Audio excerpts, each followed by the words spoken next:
Aaron.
Katika jina safi la Yesu tunakuja mbele zako jioni ya leo tukikushukuru kwa sababu na wema wako. Asante Mfalme kwa kupendeza kwamba siku ya leo tuweze kukusanyika hapa kwa ajili ya sherehe ya mwisho ya mtumishi wako Dada Grace Ogeto. Asante kwa kuwa umetembea nasi tangia maneno haya yatokee. Katika kupanga sherehe hii Baba yetu umekuwa nasi, umetusaidia. Na tunaendelea kuomba kwamba uwe kiongozi wetu katika kila neno, hata wakati tumekaa saa hizi programu yenye itakuwa tumekualika kutuongoza na kwa upendo wako na neema zako tuweze kufanyika kulingana na mapenzi yako. Kuwa nasi mpaka mwisho, ni katika jina la Yesu tunaomba kwa imani. Thank you. As we sit, very peace, wataanza na wimbo wao wa kwanza. Kisha viti hivi ni vya familia. Thank you Pastor Obare for coming, Jackson, Pastor Nyekeri, na wote ambao wamefika. Viti hivi ni vya familia ili watakapokuwa wakija tutakaa tunapoanza mpango huu. Karibu wote ambao nimefahamisha kwamba watakuwa pamoja na hapa. Familia itakaa hapa na hapa, hivyo kama wewe sio familia utakaa popote hapa juu. Na kuna viti itakuwa iko sawa. Asante kwa sababu tutashirikiana wote. Harry Peace, kama mko tayari tafadhali mwanzo.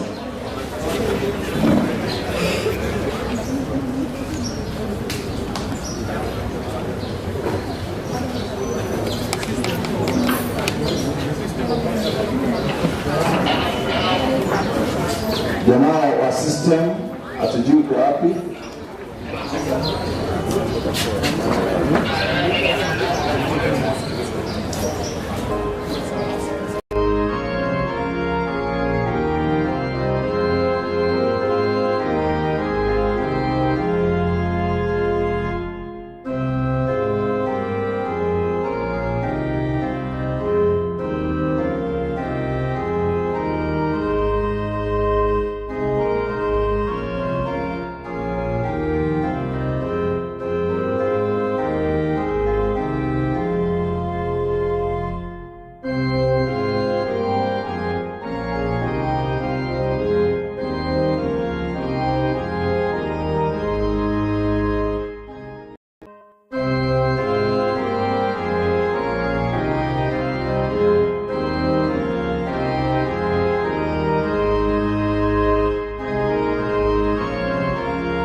kuchezana, dunia yaelekea mwisho.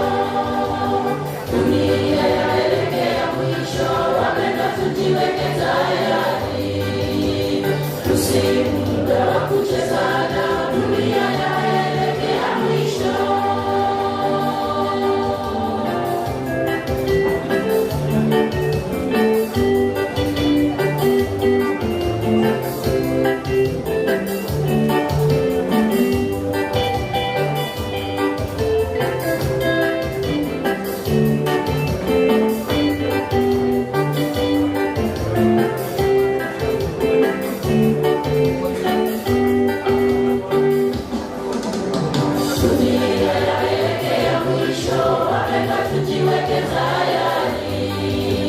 Muda wa kuchezana, dunia yaelekea mwisho.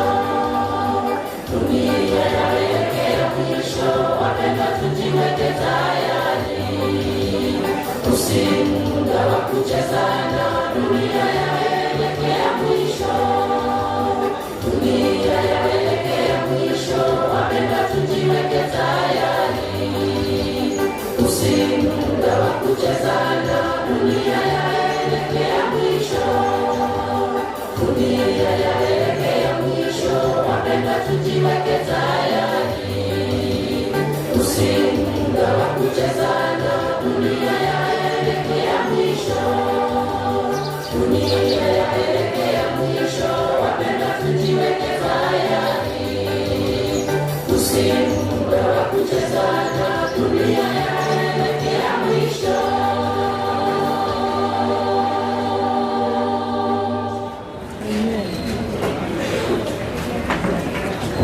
Hello.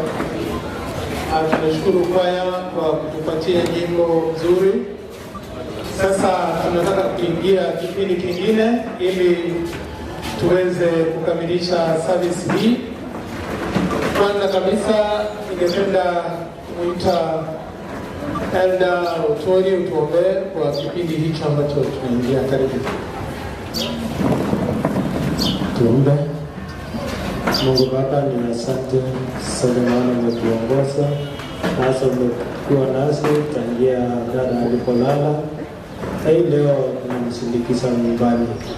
Hapoanza program hapa kanisani na kuarika ili kila hatua ambayo tutakayotembea uwe kiongozi na uweze kutuelekeza katika yote, na hasa utukufu sifa zikuletea ombi letu kupitia kwa jina la Yesu Kristo ambaye ni mwokozi wetu. Amen. Okay. Fundi wa mitambo pale, tunaomba uzime wimbo huo. Sasa ningependa kumuita Profesa chairman wetu kuje utambue watu wachache.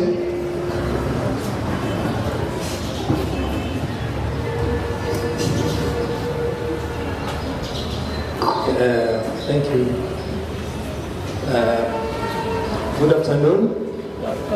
Tumsifu Yesu Kristo. Nataka kwanza kuwakaribisha kwa sherehe ya dada yetu Dr. Grace Kerubo Ogeto, ambaye alikuwa dada yetu ambaye tulikuwa tunampenda sana. Kwa hivyo karibu, ile tunaweza fanya, hatuna nguvu, ni kumpatia heshima yake. Kwa hivyo nimeambiwa ni introduce part of the family. Nitapatia kwanza, tuko na family ambao Grace alikotoka, na nataka kuita Ayoti akuje atambue watu kidogo. Halafu na familia yetu, familia ya Daktari Charles Ogeto, nao wako hapa, na family ya watoto wa marehemu ndugu yangu na marehemu sister yangu, Sister Grace, nao wako hapa. Kwa hiyo yote, please tutambue watu wa kutoka Mecheo na watu wa kutoka Maua. Hamjambo? Bwana Yesu asifiwe.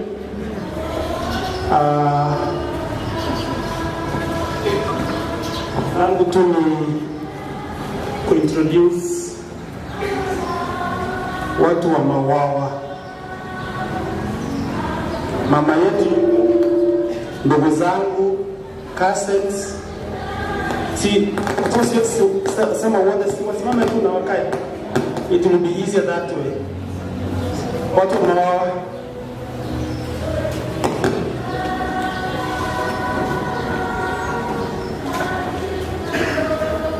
so kwa hii squad kuna my brothers, my mother. Okay. Tunaweza kaa. So kuna pia mali watu wa macheo. Okay, sawa. Ni hayo tu, sina mengine. Thank you, brother. Watu wa kutoka Botana village, mahali Grace alioleka kabla ya kukucha Getenga. Botana mko wapi? Ya, nimeona watu wetu hapa.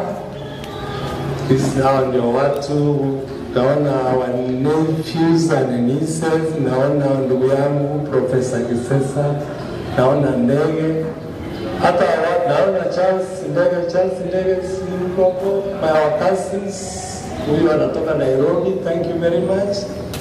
Nimeona na Bairi Waito, naona my mother-in-law Nwara, Kurumara, ni Musano Grace mama.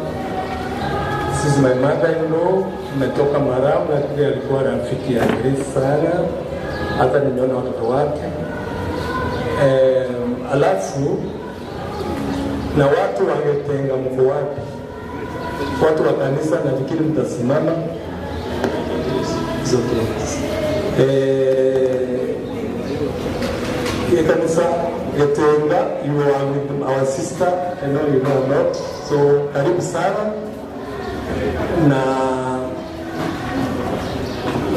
kwa watu kutoka Kisii University, mahali Grace alikuwa lecturer ama Polytechnic, nafikiri mko hapa. Kenya National, Kisii National, thank you very much, God bless you. And then na watu wengine wengi. Alafu last but not least, Chikolera Child Grace. Chikolera, nimeona Grace was a grandmother, so Chikolera maybe Chikolera ya mecha. Now normally no into Chikolera. You know a lot about the Grace, which you don't know. Is that okay? Fine. The Nyabutas, are they there? The Hutas, yeah,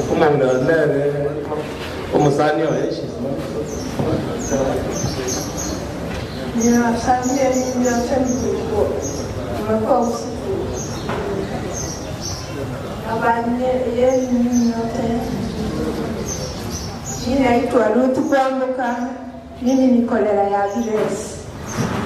Grace ametupangulia, ameacha watoto nyuma. Mungu atawalinda na tunawaweka mikono yake. And thank you. I can also see the watoto wa Grace, please, nature, if you can, nature, it's also good for them because they have come for you. This is the firstborn son of Madam Dr. Grace Kerubo. I think I'll give my chance to introduce the siblings briefly. Thank you. Thank you. Habari za mchana. Praise God. I have been introduced, so I have been asked to introduce my siblings, and I will ask them to join me to Kumbele, so that I can be able to introduce them flawlessly. Please come.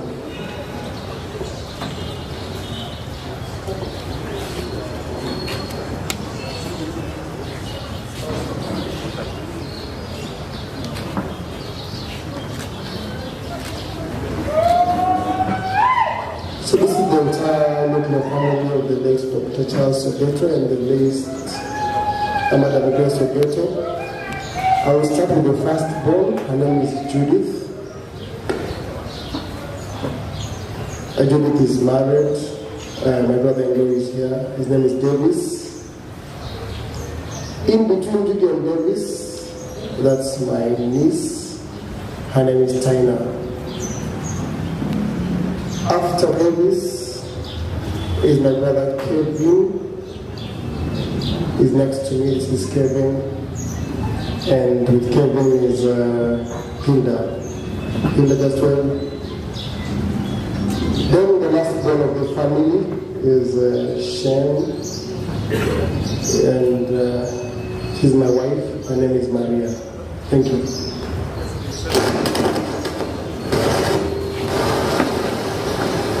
Thank you, and of course there are so many friends whom I've forgotten. Yeah, so you are all welcome. Also, Grace was very. Was a church person.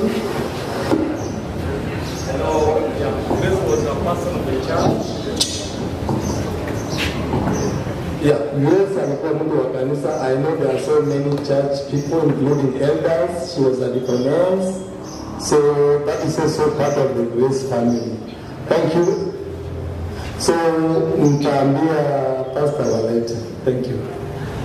Thank you so much, Professor Matara from Kisii University. Tunachukua nafasi hii tena kutambua Kisii National Poly. Kuna yeyote mahali madamu amekuwa kufanya kazi, unaweza simama mkuje hivi so that one of you asende just a word.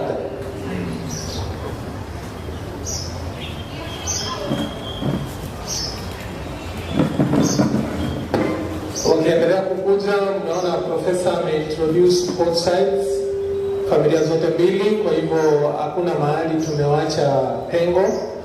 We are okay.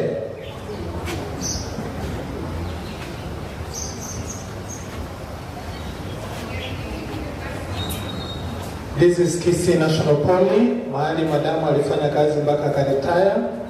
So tunawakaribisha waweze kufanya.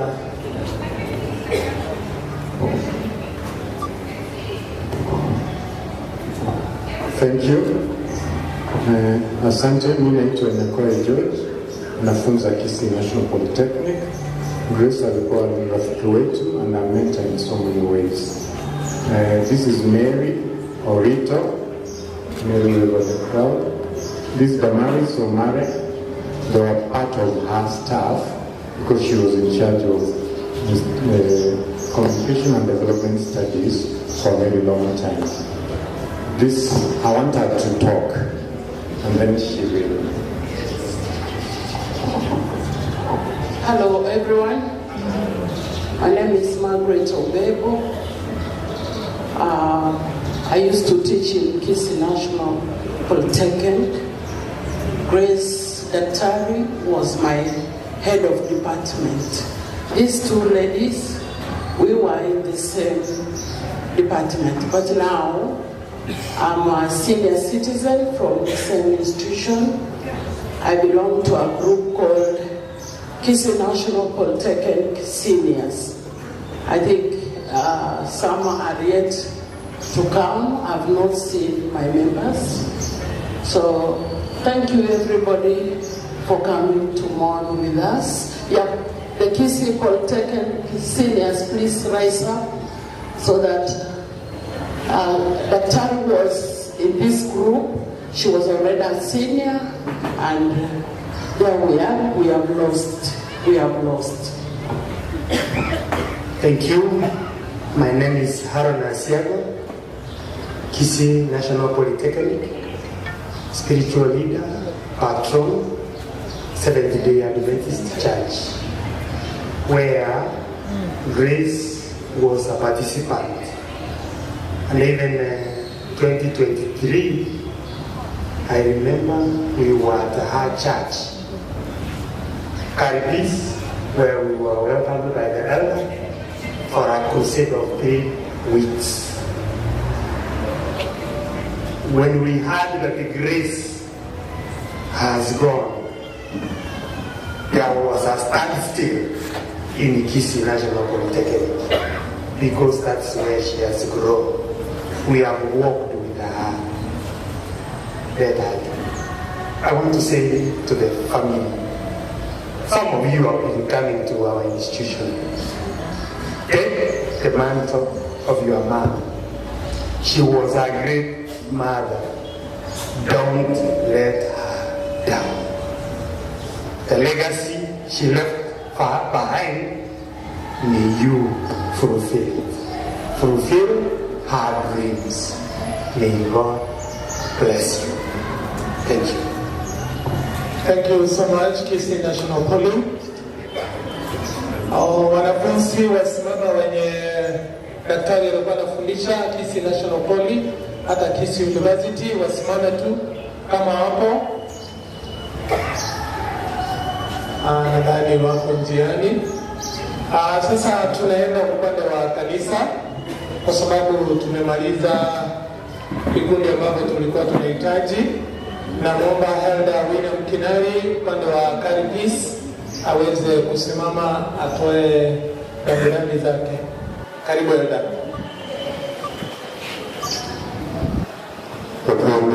Hamjambo.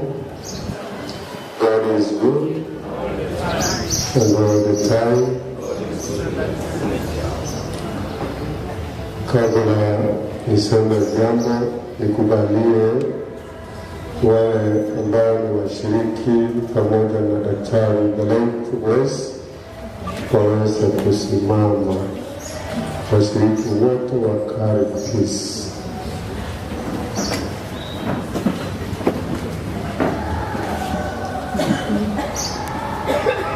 Asante salamia umati. Tunashukuru Mungu kwa sababu ya dada yetu Grace. Wazungu saa zingine wanasema believe you can, but can you? Kuamini utaweza amini, lakini tena utaweza. Ukifikiria jinsi ambavyo kifo cha dada yangu kilikuja, ilikuwa kwa haraka mno mpaka hata saa hizi none of us do not actually believe kwamba tuko katika sherehe ya dada Grace. Lakini kwa sababu sisi wa shirika na tunachukua neno la Bwana, tunashukuru Mungu kwa sababu ya maisha yake. Grace alikuwa mama wa msaada mkubwa katika kanisa letu. Alitusaidia kwa mambo mengi ambayo hatuwezi taja saa hizi tumalize. Lakini kwa upande wangu nataka kusema nimepoteza msemi. Dada Grace alikuwa church elder. Hata kama hapa amewekewa mikono, nilipokuwa na changamoto yoyote ya leadership katika kanisa langu, yeye ndiye alikuwa namuita, tunakaa pamoja na elders na tunatafuta suluhu ya chochote ambacho kilitokea. And she could not miss her words. Kama ni wewe huyo nimekosa na kuambia nilisikinali hapo, wewe ndio huko kwa upande baya, umefanya vibaya. You are in the wrong, you must work on what you've done. So nashukuru Mungu, anaomba kwamba sasa watoto wake ambao wamebaki, neema za Mungu ziweze kuwatosha, waweze kuendeleza legacy yenye ameacha. Dada Grace alikuwa amefikia mambo mawili kwa mabaki kwa mawazo yake, kumfanyia Mungu na kuona maslahi ya watoto wake. So every time we go to our house, she could talk about the family and what the church of God wants.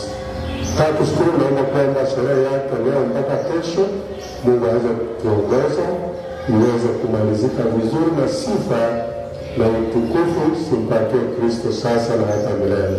Ndugu langu katika jina la Kristo na damu mwombezi wetu. Asante sana Elder kwa mambo hayo mazuri. nataka kutambua Iteresi, elda yote kutoka Iteresi. Yuko Kisii Central, elda yote ambaye hapo anaita elda kutoka hapa hiyo, hata Bosire, hata ingawa tena kwa upande mwingine angeitwa na pastors, lakini sasa ni upande wa elders. Namuita ili aweze kutoa rambirambi zake. Asante, nataka kunipatia nafasi. Leo umesikia naitwa Evans Bosire Nyaraka. Grace ni jirani na tumekaa naye kwa muda mrefu na namjua sana, na watoto wake na wajua.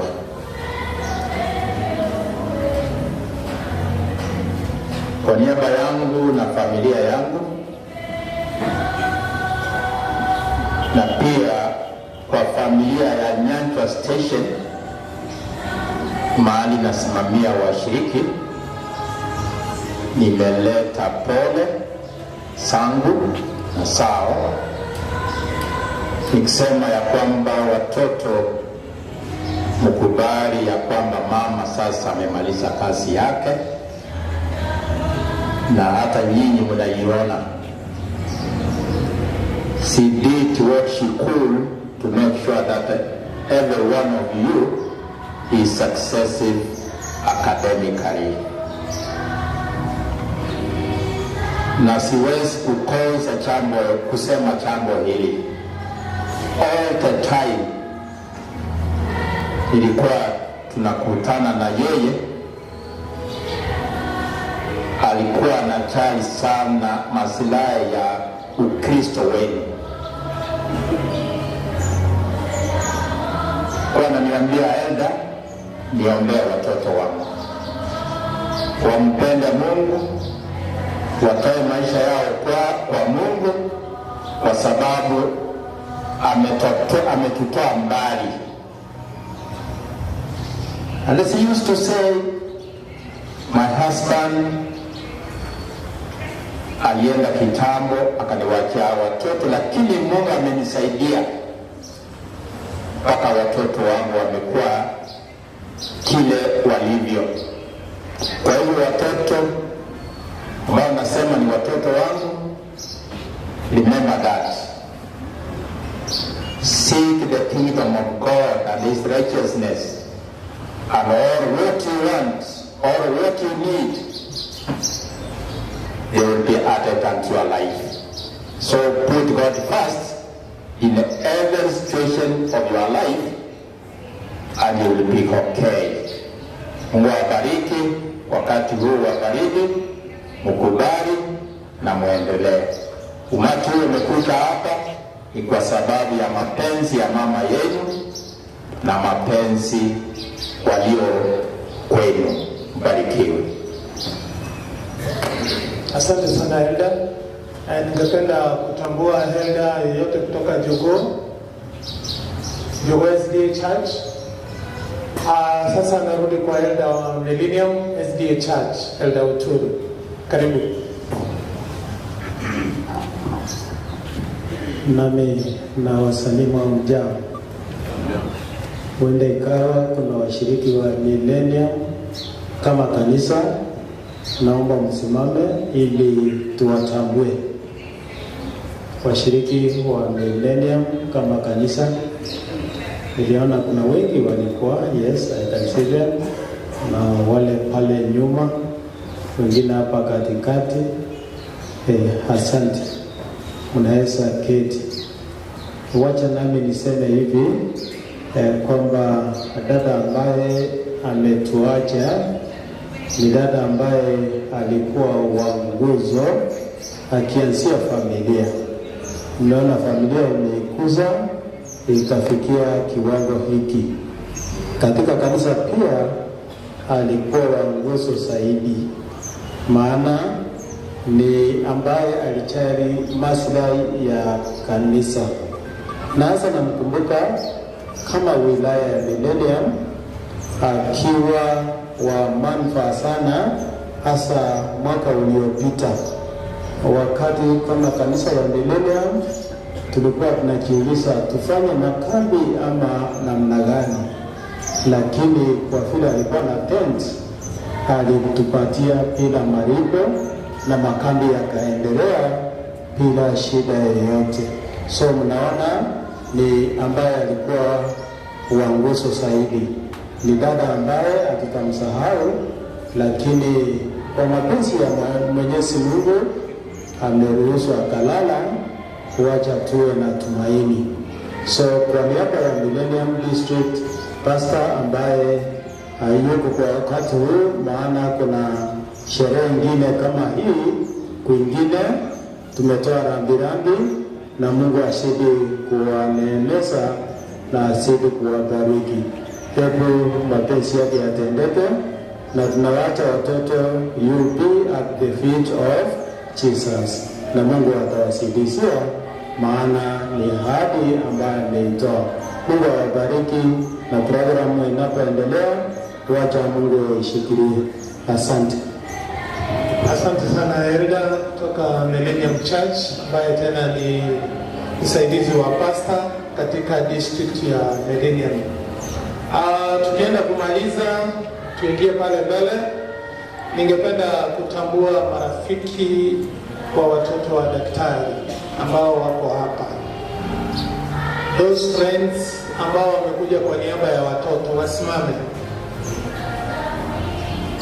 You are a friend to Grace children, you can stand up. Wasimame wote. Okay. Sasa you can wave to the crowd. Thank you so much. Mtaketi.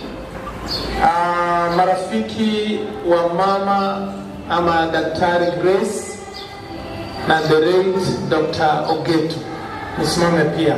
Those friends ambao hawako kwa group yoyote, sio korera, sio nani, lakini ni rafiki.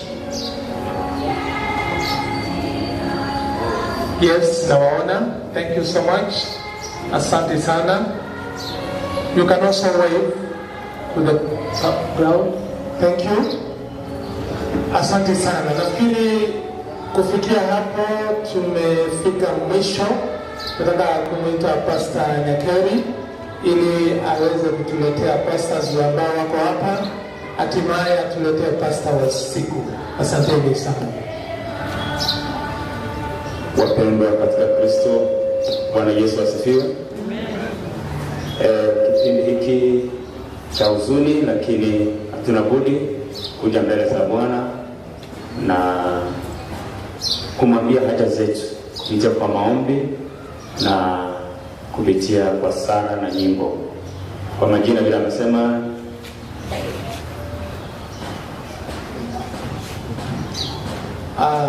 mtuie radhi kidogo. Kuna wale ambao ni wafanyikazi wa Daktari Grace ambao wamefanya kazi na yeye nyumbani sana, na wako hapa, wasimame. Tunawasahau, we are sorry. Those who have worked with Grace, hao ni watoto wa Grace tena, kwa maana wako na yeye kila wakati. Wasimame mahali waliko. Please. Nimeona mmoja, asanteni sana. Wave, salimia umati. Thank you so much. Na kuna wengine mengi wako huko nyuma, lakini tumewatambua kwamba wako miongoni na mwasi na hao pia ni watoto wa daktari. Asante sana Pastor. Basi tunashukuru Elda. Tuna marafiki ambao wamekuja hapa, na kabla hawajaongea, kwa niaba yangu Mama Grace, tulipotoka hapa tukaenda Jogoo, ndio walikuwa wazazi wetu. Wametulea vizuri, wamehakikisha pale mahali Yesu amenunua, sisi tunatoka hiyo kijiji kingine ambao kiko hapo. Hivyo wamehakikisha watoto walioko kule walioingia kanisani wamekaa vizuri. tunaposimama kuongea ni mkono wa Grace na wengine kama wazee ambao wametusaidia tukafika hapa. Huyu mama hatuwezi kumsahau. Hawa ni dada zangu, Judy, dada yangu, these are my brothers. Tumekuwa nao katika Jogoo wa mama wale waliokuwa pale, na wazee walikuwa watu wa upendo. Wametupenda, wametulea, wametufikisha mahali tulipo. Hatuwezi kumaliza uzuri wa huyu mama, lakini my brothers and sisters, please, that God that your mother gave you is a powerful resource. Yule Mungu ambaye mama yenu alimtegemea miaka yote ni Mungu ambaye atawapitisha katika sehemu ambazo nyinyi hamjui. Basi nichukue fursa hii nimlete rafiki Pastor Obare ambaye anatumika kule Nyachenge. Amekuja ili aweze kutusalimia marafiki zetu. Pastor, naomba uweze kutusalimia. Bwana na binti za mfalme na wasalimu. Bwana Yesu asifiwe. God is good all the time. Basi Grace alikuwa ni mtu ambaye ana urafiki na wachungaji. Kando na uchungaji, Grace alikuwa na marafiki, maana siku nyingi tunapokuja Kali Peace pamoja na Jogoo ile ya samani, Mama Grace ni mtu ambaye anatupenda kama wachungaji. Ile Pastor Nyakeri aliposema, Pastor Nyabayo akasema, sisi ni products wa kutoka district hizi mbili, na tunamshukuru Mungu kwamba Grace ametukuza kama wachungaji. Ndio maana nimetoka huko Nyachenge nikasema nikuje nilie na watoto wake. Na mimi nataka kuwaachia kitu kimoja. Put God first. Ile mama yenu amefanya kazi ya Mungu, naomba na nyinyi mnilie hapo katikati, mketi kwenye miguuni pa Yesu, na Yesu hakuna siku anaweza kuwaibisha. Tutakuwa tunawaombea. Ndio maana tumekuja sherehe hii nasi tuweze kuombea na Mungu awajalie katika hali zote. Pamoja na mke wangu na watoto walisema kwamba nikikuja niwape pole. Mungu awabariki katika hali zote kwa jina la Yesu. Basi vile Pastor amesema ni kweli kwamba hawa mama zetu tunashangaa kwamba wanaenda haraka. Wanaenda haraka wakati wanatakiwa kuona watoto wao.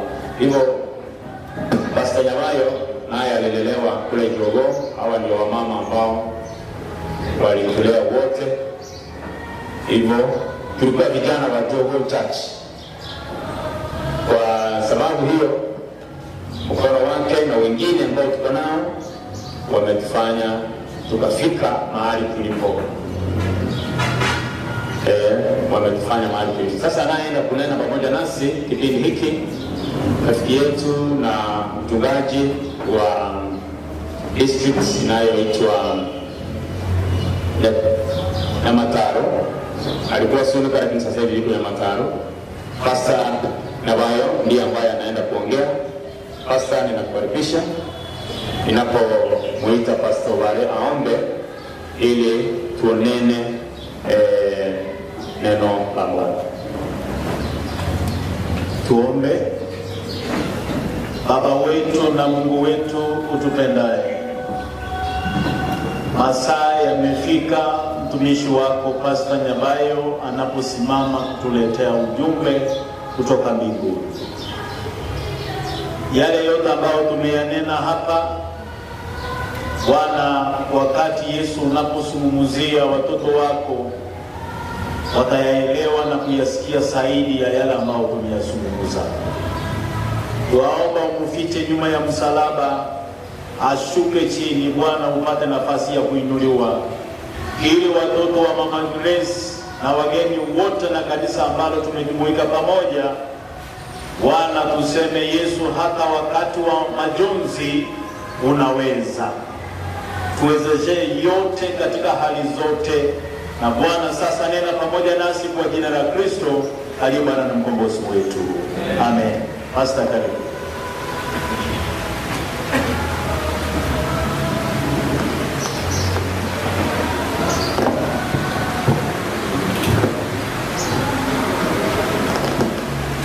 I want to thank everybody for coming.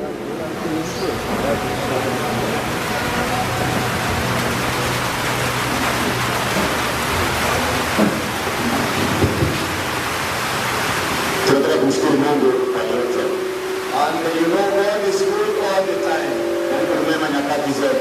And He is now bringing those ones who are seated at the far end to enter inside here. I know our God is faithful. He has good plans for everybody. And for sure, His goodness endures forever. Don't mind about the rain. It is going to stop and we are getting home. But listen to the words we are speaking in a few minutes.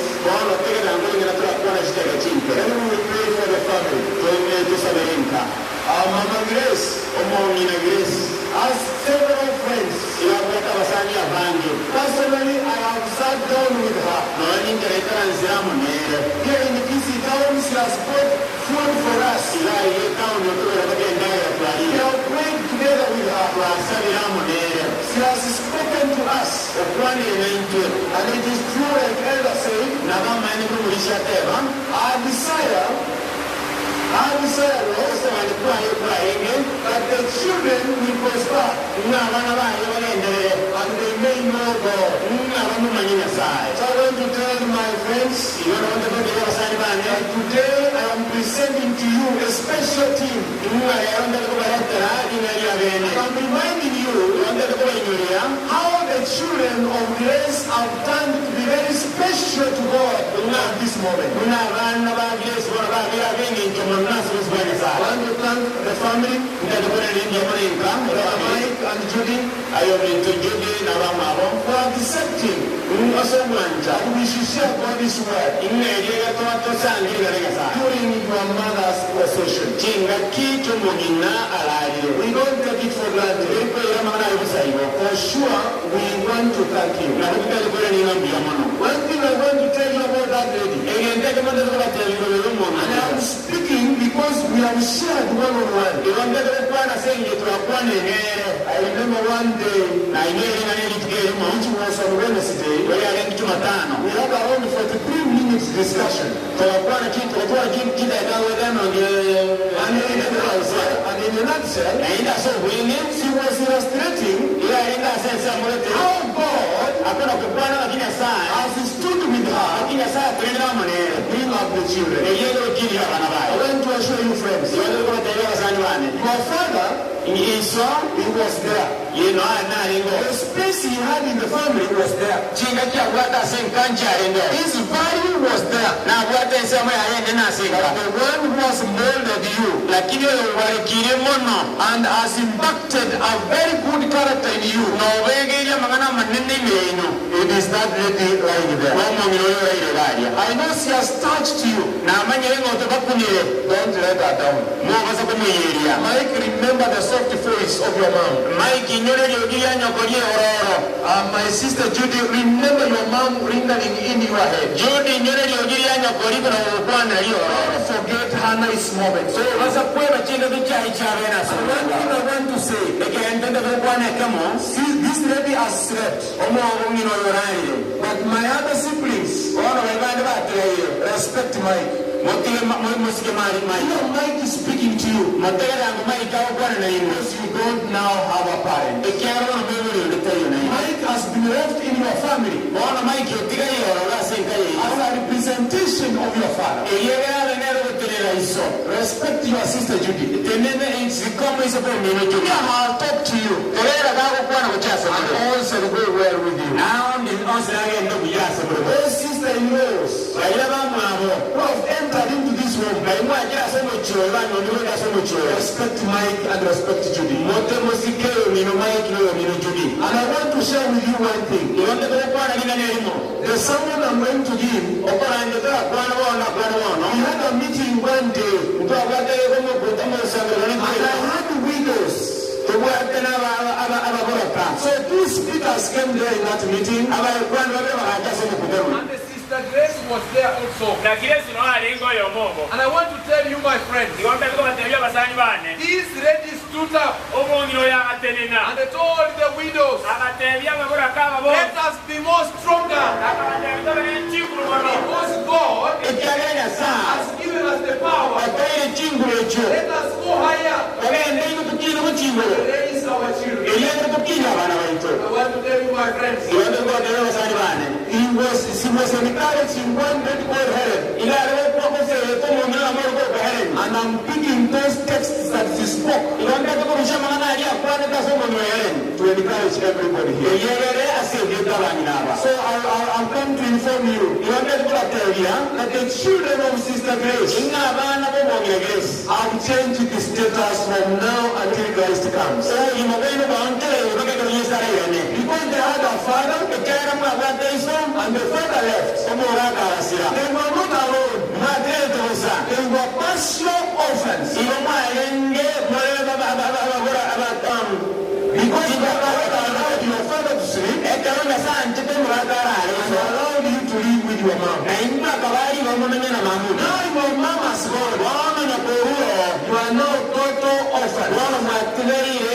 You will not see your father. You will not see your mom anymore. You are left alone. I have come to encourage you. You are not alone. God cares. God feels for you. And you belong to Him from today. Mike, you are very special. Let me tell you through the Bible how you are so special today and here. The Bible says in Jeremiah chapter 49 verse 11, God says, leave the orphans to me. It is not a request. It is a command. No chica. God is saying, I know the plans I have for this. You allowed the father to sleep. The mama slept. This is the information I want to put across to you. Leave these children. Because they have the owner now.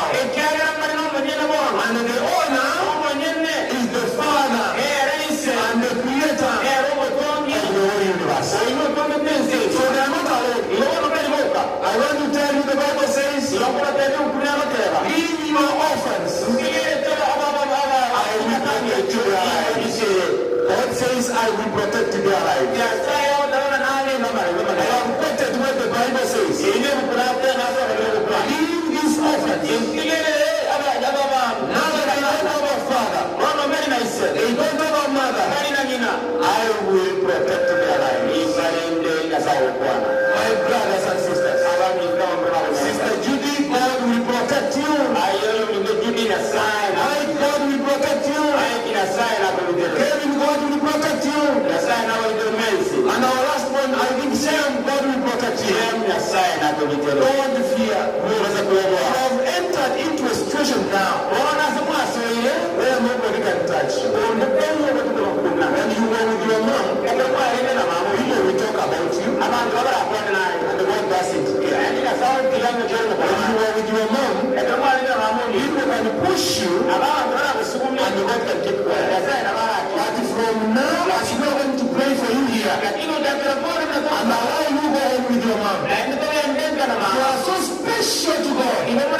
He will embrace you.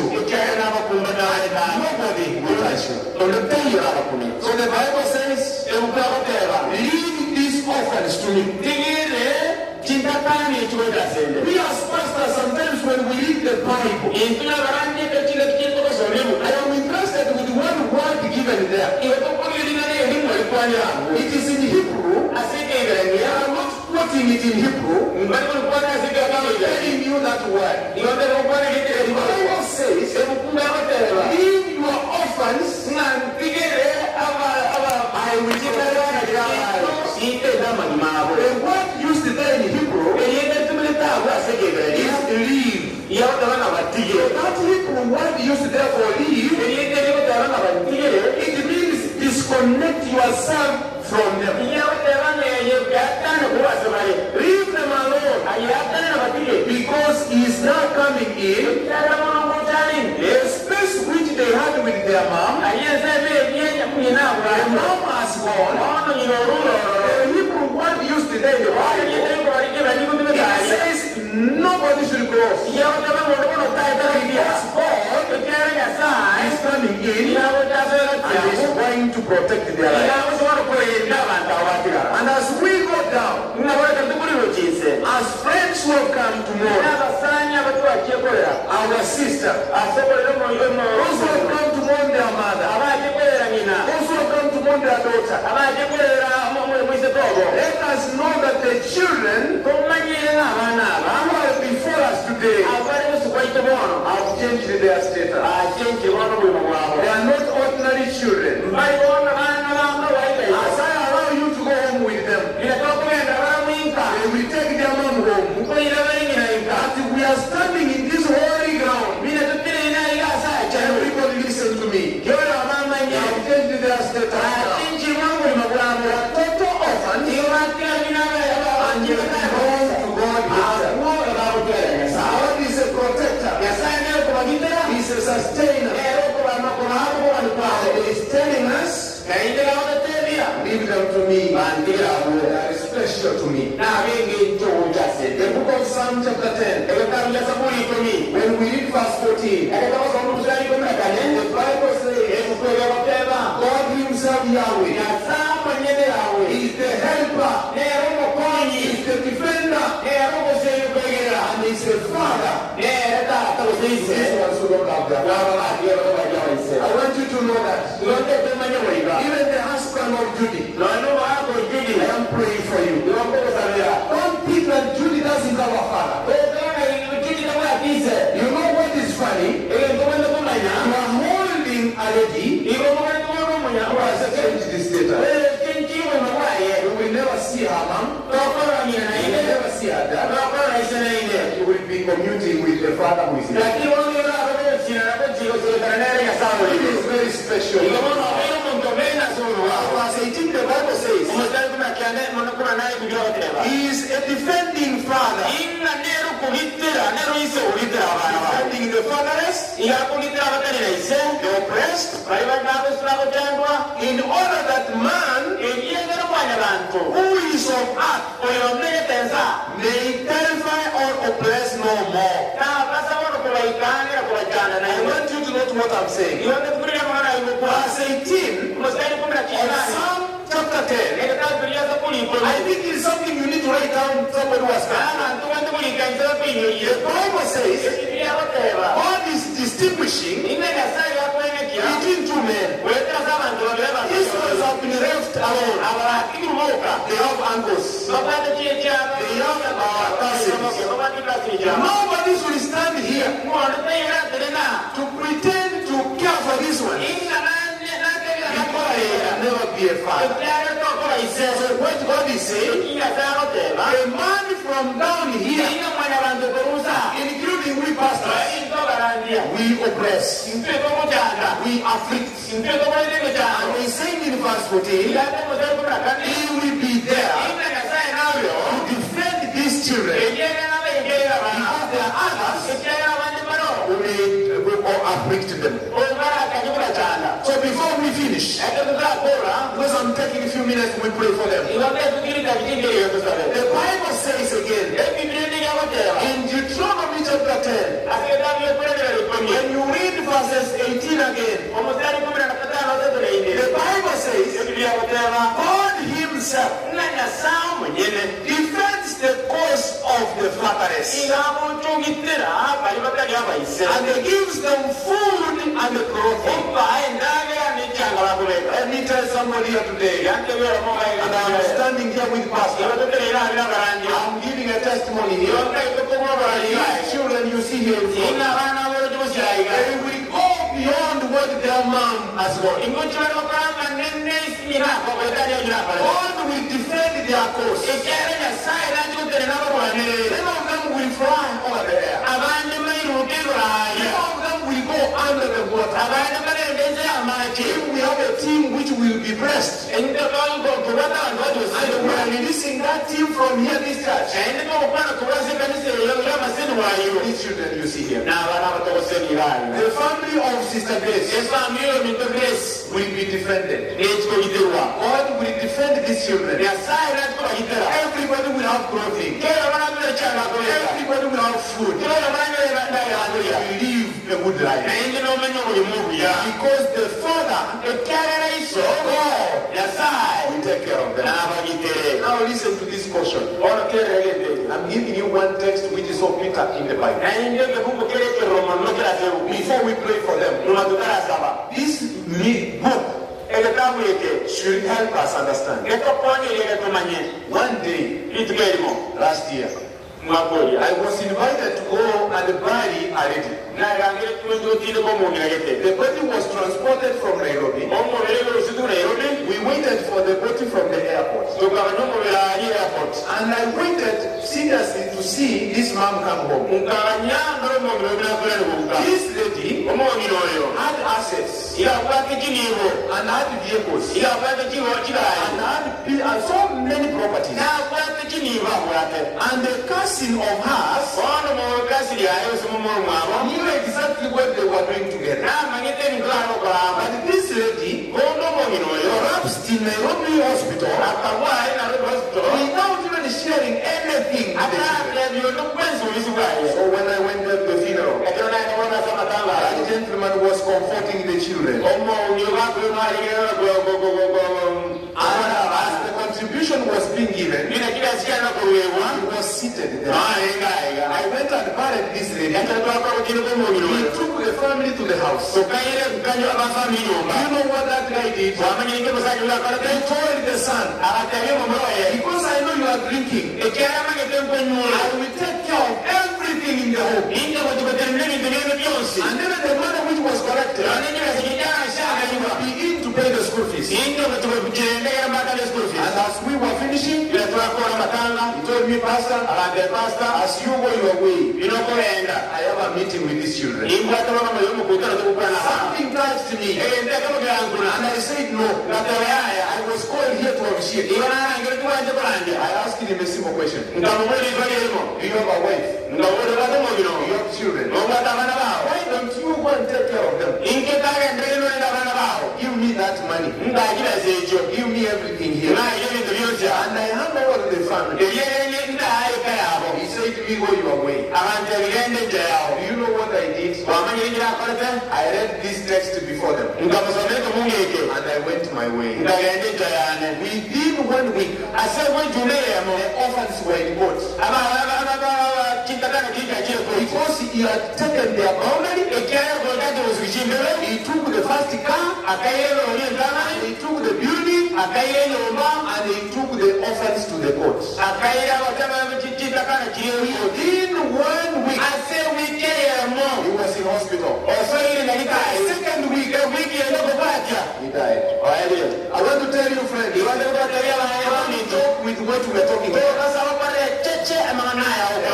You a text in the Bible. The book of Exodus gives us a caution.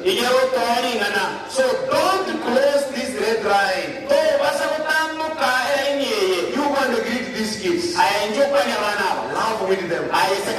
Support them. But don't touch them. Don't oppress live in peace. Because the desire of that lady wanted the sons to live in peace. And it was meaning well for the children. You hear what the Bible says. Exodus chapter 22. Verse 22. 24. 22 the Bible says, don't take advantage of an orphan. Don't afflict them. The message I have in this church called by God's name. Of our sister, they have decided to come here in the church. And they have come here so that we can bless them in God's hand as they go to bury their mom. That is where you have come here. But let me tell you, as we leave this church, don't take advantage of this. And because they don't have a father and they don't have a mom, you can take advantage. You can advise them, you can give food to them, you can support them, but don't touch them. Don't afflict them. Verse 23 the Bible says, if you do, and they cry out to me, I will certainly hear their cry. Verse 24 the Bible says, if you afflict them in any way, and they cry at all to me, I will surely hear them. And my wrath will become hot, and I will kill you. Don't joke with this text. These children seated here, all of us, we may not know what's going on in their hearts. Even we, pastors, we don't know what is going on in the mind of Sister Judy. We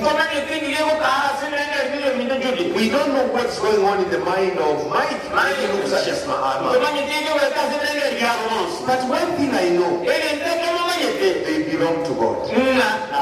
The same God who has walked with their mom has taken over today. Don't ever touch any of them. Just fear afflicting them. So what will happen if you touch them? The wrath of God will become hot, and for sure he will kill you. The Bible continues to say, your wives shall be widows, and your children fathers. It was recently down here where I stayed. Immediately after the burial, the widow was left, and the brother-in-law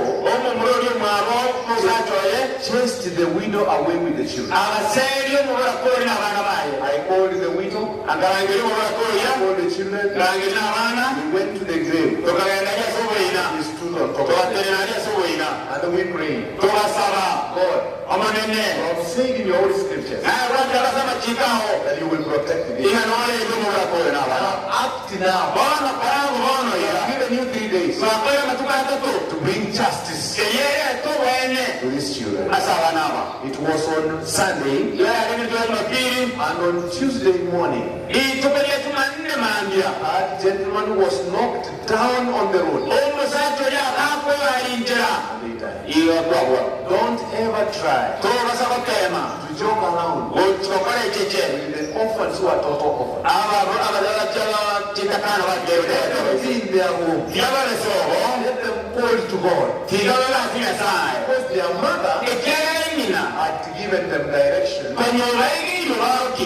lean upon God. My brothers and sisters, I want to speak one more text. We are going to pray. Then we go home. As we continue further, Proverbs 23, verse 10 and 11. Proverbs chapter 23, the Bible says, do not remove or move the ancient landmark or the boundary stone or encroach on the fields as everything. Let me tell you certain news today. If you happen to be in their shamba from today, be careful. If they are neighboring you, whatever you say, nobody is your neighbor. If you are the immediate neighbor from today, and that lady is not there, don't ever make a mistake of removing the boundary. When you remove the boundary, I don't tell you they may not do anything. Something will happen. These people are special team. The Bible says don't encroach their field. I know there are people who are going to sleep in my Grace's house. Don't even carry, not even a tissue paper. Don't carry glasses to your family. Even a piece of shop. Not unless they give it to you. Not even the cloth for the mom. Let them give it to you. Because you may think what you are doing is right. God will strike you. Finally, the Bible says, for the Redeemer is mighty. He will plead their cause against you. For their defense is strong. He will take up their case against you. So let me ask my friends as I come to the end of this message. Brother Mike, I know you are a good gentleman. Your mom has taught you everything it takes to be a man. I told you the last time we were talking, the times he told me you were on the way coming. I came to learn that you did not meet with her. And she wanted you to come with the wife. Say that Saturday, some of us will be in your house to pray with you. So when I came to the house, I only knew the conversation that you were on the way coming. I realized you were the one she was waiting for. I am sorry because you didn't reach to her. Something you were discussing with her. And you understand it better than we do. I am making one request. Do you see that house which is up there? Where you are taking that lady? Don't give that house to any of your siblings. Because it doesn't belong to the last one. It doesn't belong to Kevin. God will bless you. Allow that house to be there. Because your sister is there. Your sister will take a place of your mom. And this is your elder sister. When she comes home, she cannot come to your house. She can go to her mother's house. So preserve that house. Might do me that favor. That house is your house. When you want to fellowship together, meet in your mom's house. So allow your sister to have a bed there. Our children should find a place there. And live in love. I want to wish you peace. We want to wish you well is happy. And I want to finish by just wishing you well. And I'm giving you one assurance. The same God who has taken you today, you are special to him. He will protect you. And the good news, he is coming back. Because the Bible says, those who have slept in Christ, when Jesus will come, he will come with them. Jesus will come with your mom. I am encouraging you. I know in your family. I understand, I have shared with your mom. There are others who are never serious. You are Christian. Shared with us. There is more that we cannot share with the still you are in our life. Believe in Jesus. Because he has eternal life. He is coming with your mother. And the desire of your mother is to see you saved. He wants to see you loved one.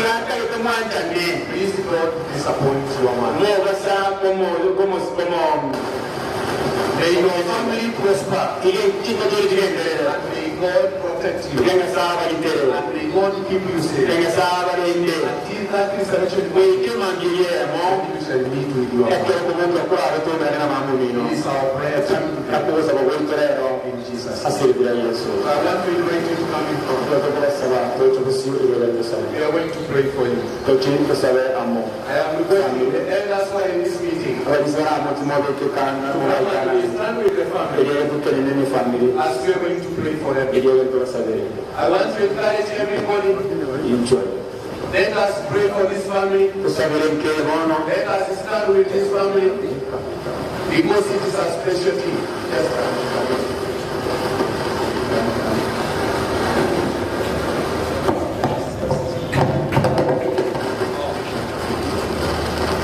Yes, those family members and elders, you can come. Pastor Warren, you can come.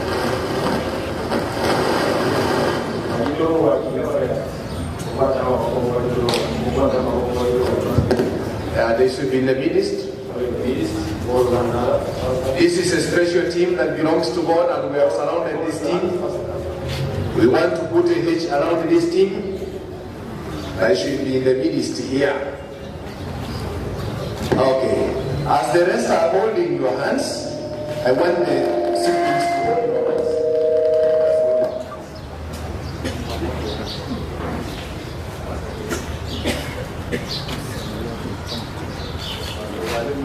Pray.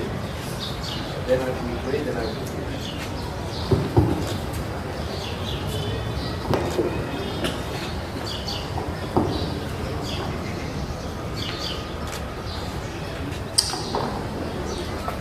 Tuombe. Baba wetu na Mungu wetu utupendaye,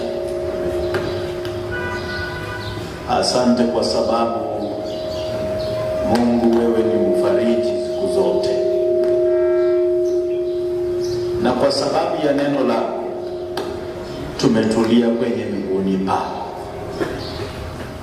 Tumegundua kwamba Kristo, neno lako linapokuja kwetu kwa njia iliyo mwafaka, Bwana, tunapata nguvu na tunaweza kuketi miguuni pako. Na leo kwa sababu ya Mama Grace ambaye amelala na mume wake aliyolala, kwa sababu ya urafiki waliojenga kuja kwetu, pamoja na neno lako limekuja kupitia kwa mtumishi wako, tumewashika mikono yao, ili Bwana kupitia kwa mikono hii hawa watumishi wako baada ya kumzika mama waendelee na maisha. Tunawaombea mema, na jinsi neno lako limesungumuka hapa wazi kwamba asije akawa hata mtu mmoja kuchokoza familia hii. Baba, tunajua wanalia, wanamlia mama sana, maana alikuwa wa msaada mkubwa katika maisha yao. Lakini kupitia neno hili tunaomba Mungu wetu wajalie wapate nguvu kwa jina la Yesu. Yale mabaya ambayo tena shetani anaweza kuandama yapate kushindwa kwa jina la Yesu. Tuomba Yesu kuanzia leo wafungie ndani yako. Na zaidi ya yote, jinsi neno lako liliposema kwamba Yesu sasa na kuendelea umewafungia ndani yako. Maana neno lako limesema kwamba Mungu wewe unaweza. Na unaweza kuwashika mikono yao siku zote. Na Baba, naomba neno moja, wote waishi kwenye nyumba yako siku zote za maisha yao. Ili Bwana watakapoendelesha maisha mazuri, watakapotembea wakiwa na maisha mazuri, Baba, ni kwa sababu watakuwa wamekushika mkono. Baadaye na wewe ubashike mikono. Baadaye uwabariki. Ikiwa kuna mtu hajaoa, Bwana umpe mwenzi mwema wa maisha yake. Ikiwa kuna mtu hajaenda kwake, mletee mchumba anayekupenda. Na zaidi ya yote, hili nyumba ya mzee Ugeto ipate kuendelea. Zaidi ya yote, viongozi wote ambao wamekuja, elders, pastors, wageni wote wamekuja katika mkutano huu, Bwana tunaomba kila mmoja anapoondoka aondoke na baraka zako.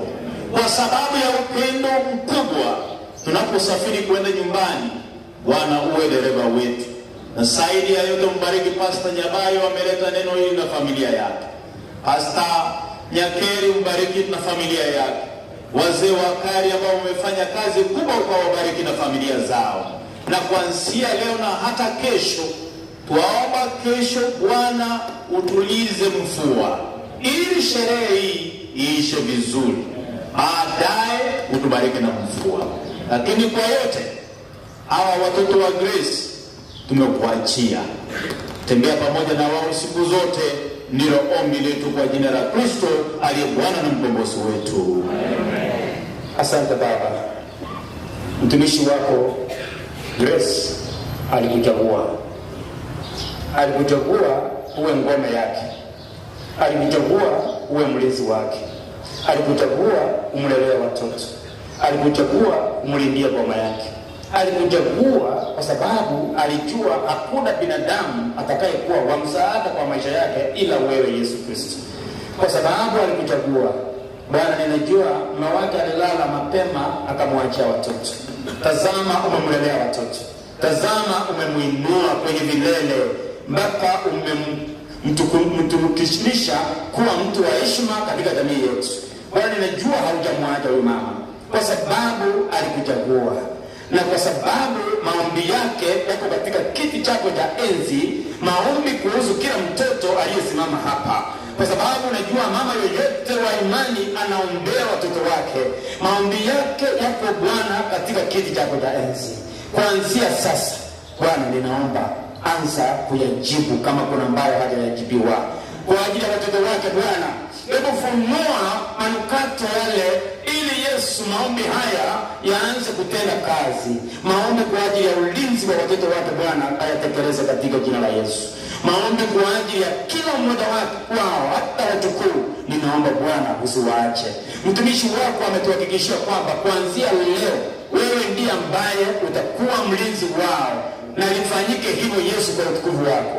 Watoto hawa wanapolia wajue kwamba wanaye Baba Yesu Kristo, wanaye Mungu aliye karibu nao. Yesu, kipindi hiki kina majonzi, ninaomba kwa furaha ya tumaini kwamba ndani yako Yesu kuna ushindi, na ni ushindi wa uzima wa milele. Watoto hawa wakumbatie, walee, walinde. Asante kwa sababu wewe ni mwema. Huyu mama ameishi katika kanisa, na leo kutoka viwanja vya kanisa tunamwachilia Yesu, kwa sababu anarudi kwenye mafumbi. Lakini tuna imani kwamba asubuhi njema atakuwa ni mmoja wa washindi watakaorithi ufalme milele na milele. Ni kwa Yesu tumeomba na kuamini.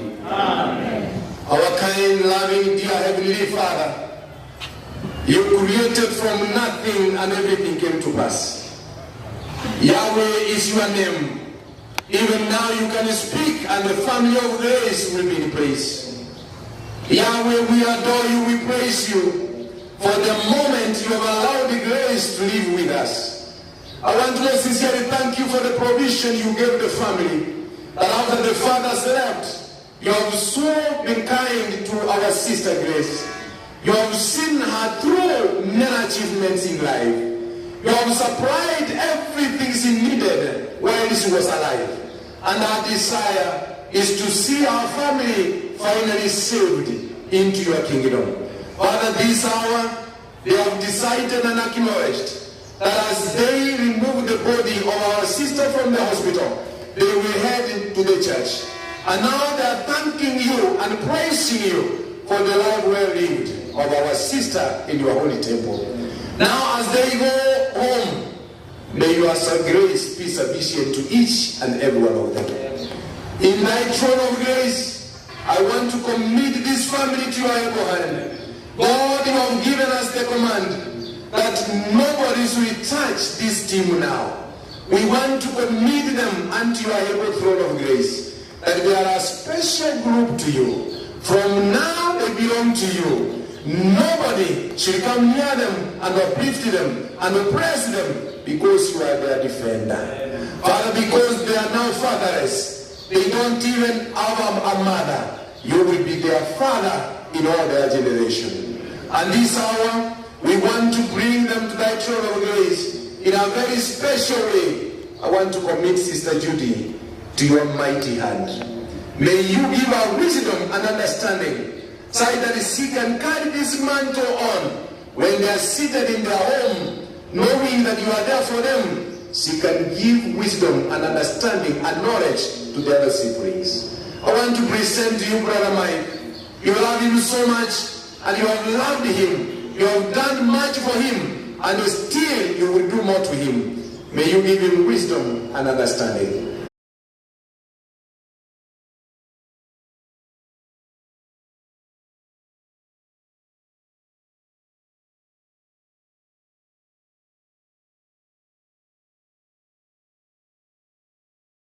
That they belong to you today, because they don't provide for them, protect them, keep them safe.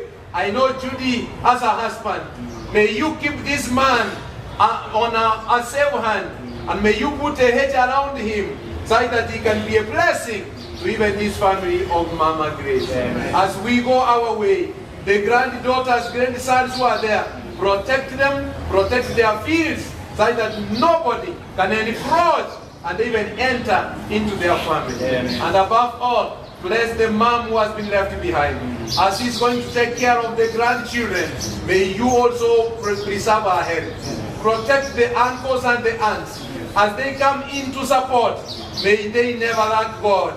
Help the cousins who are here, and even the friends of the children of Sister Grace.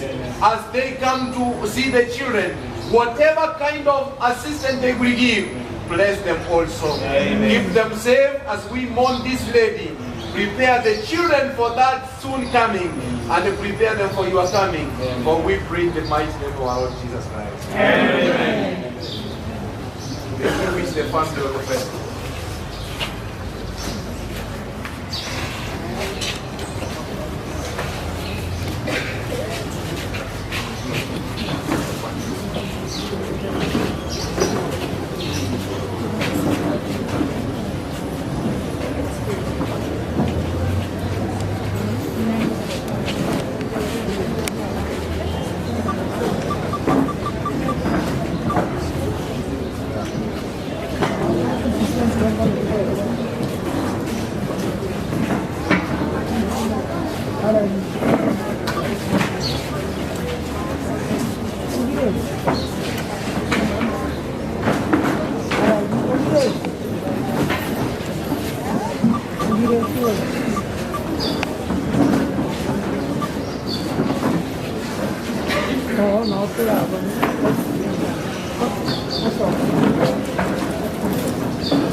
Sasa tafadhali tunapatiana mwelekeo.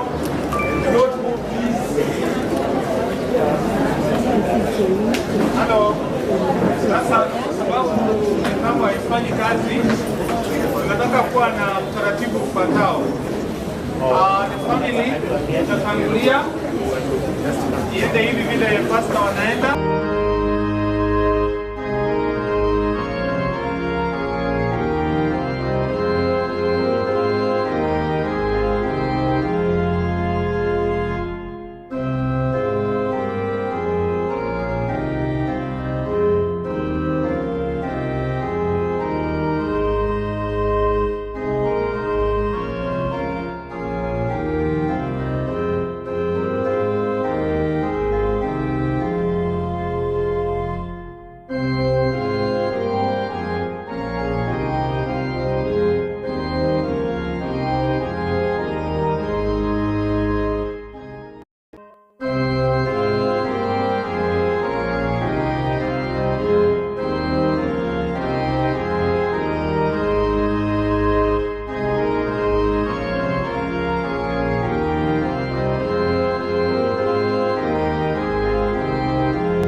life is o'er, I'll fly away.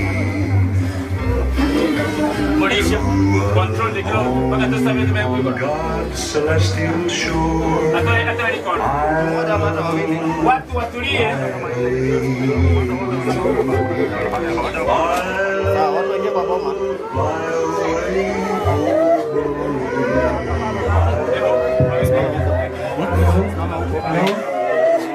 Hello, tunashukuru wale ambao walikuwa msafara hadi tumeweza kufika salama katika boma la Daktari Grace. Sasa tunataka tujipange ili tuweze kuanza program ya kuangalia mwili, lakini kabla ya hapo tutakuwa na maombi na watu wote waweze kupata nafasi iliyo bora, na tujipange vile tutaelekezwa katika eneo hili. Unaona space ni ndogo, kwa hivyo tunahitaji ushirikiano wa hali ya juu ili wakati unaambiwa vile unapita usilete mambo mengine, uweze kuwa mtulivu ili tuweze kuelekezwa kwa njia ambayo inafaa. Sasa nataka familia wapate viti eneo hili ambalo liko karibu na mwili. Viti viweze kuletwa hapa. Wale ambao mmeketi na unaona familia wamesimama, tafadhali tupatie kiti kwa haraka ili pasta kuchukua nafasi. Tutakuwa tumeweka familia mahali wanaketi vizuri. Asante kwa wale ambao wameleta viti. Mungu azidi kuwabariki. Asante sana. Na first aiders wale ambao wanaelewa mambo ya first aid waweze kushughulikia wale ambao wamezidiwa ili tusilete mambo mengine mabaya. Asanteni sana kwa utulivu. Sasa kwa vile familia wanatafutiwa viti,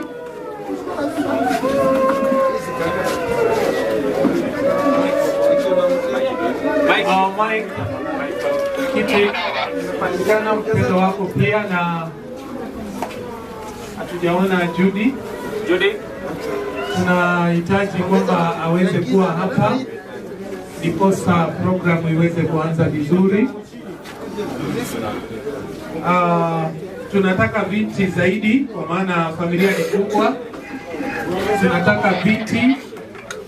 Wale ambao wako na kiti tafadhali tupatie kuja hapa mbele. Viti ndio hivyo, tupatie hivyo viti kwa sababu kuna wapendwa wao ambao pia wanahitaji kukaa hapa.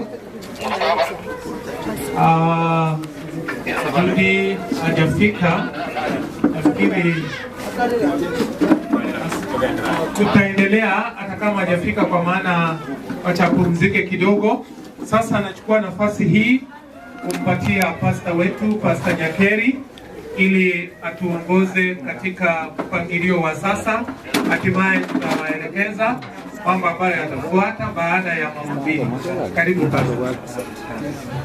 Wapendwa katika Kristo, ni kipindi kigumu katika maisha ya binadamu, lakini tunamfariji aliye karibu nasi, na mfariji mkuu ni Mungu Mwenyezi, na ambaye ndiye muumba wetu, na neno lake hili ndilo ambalo linaweza kutufariji.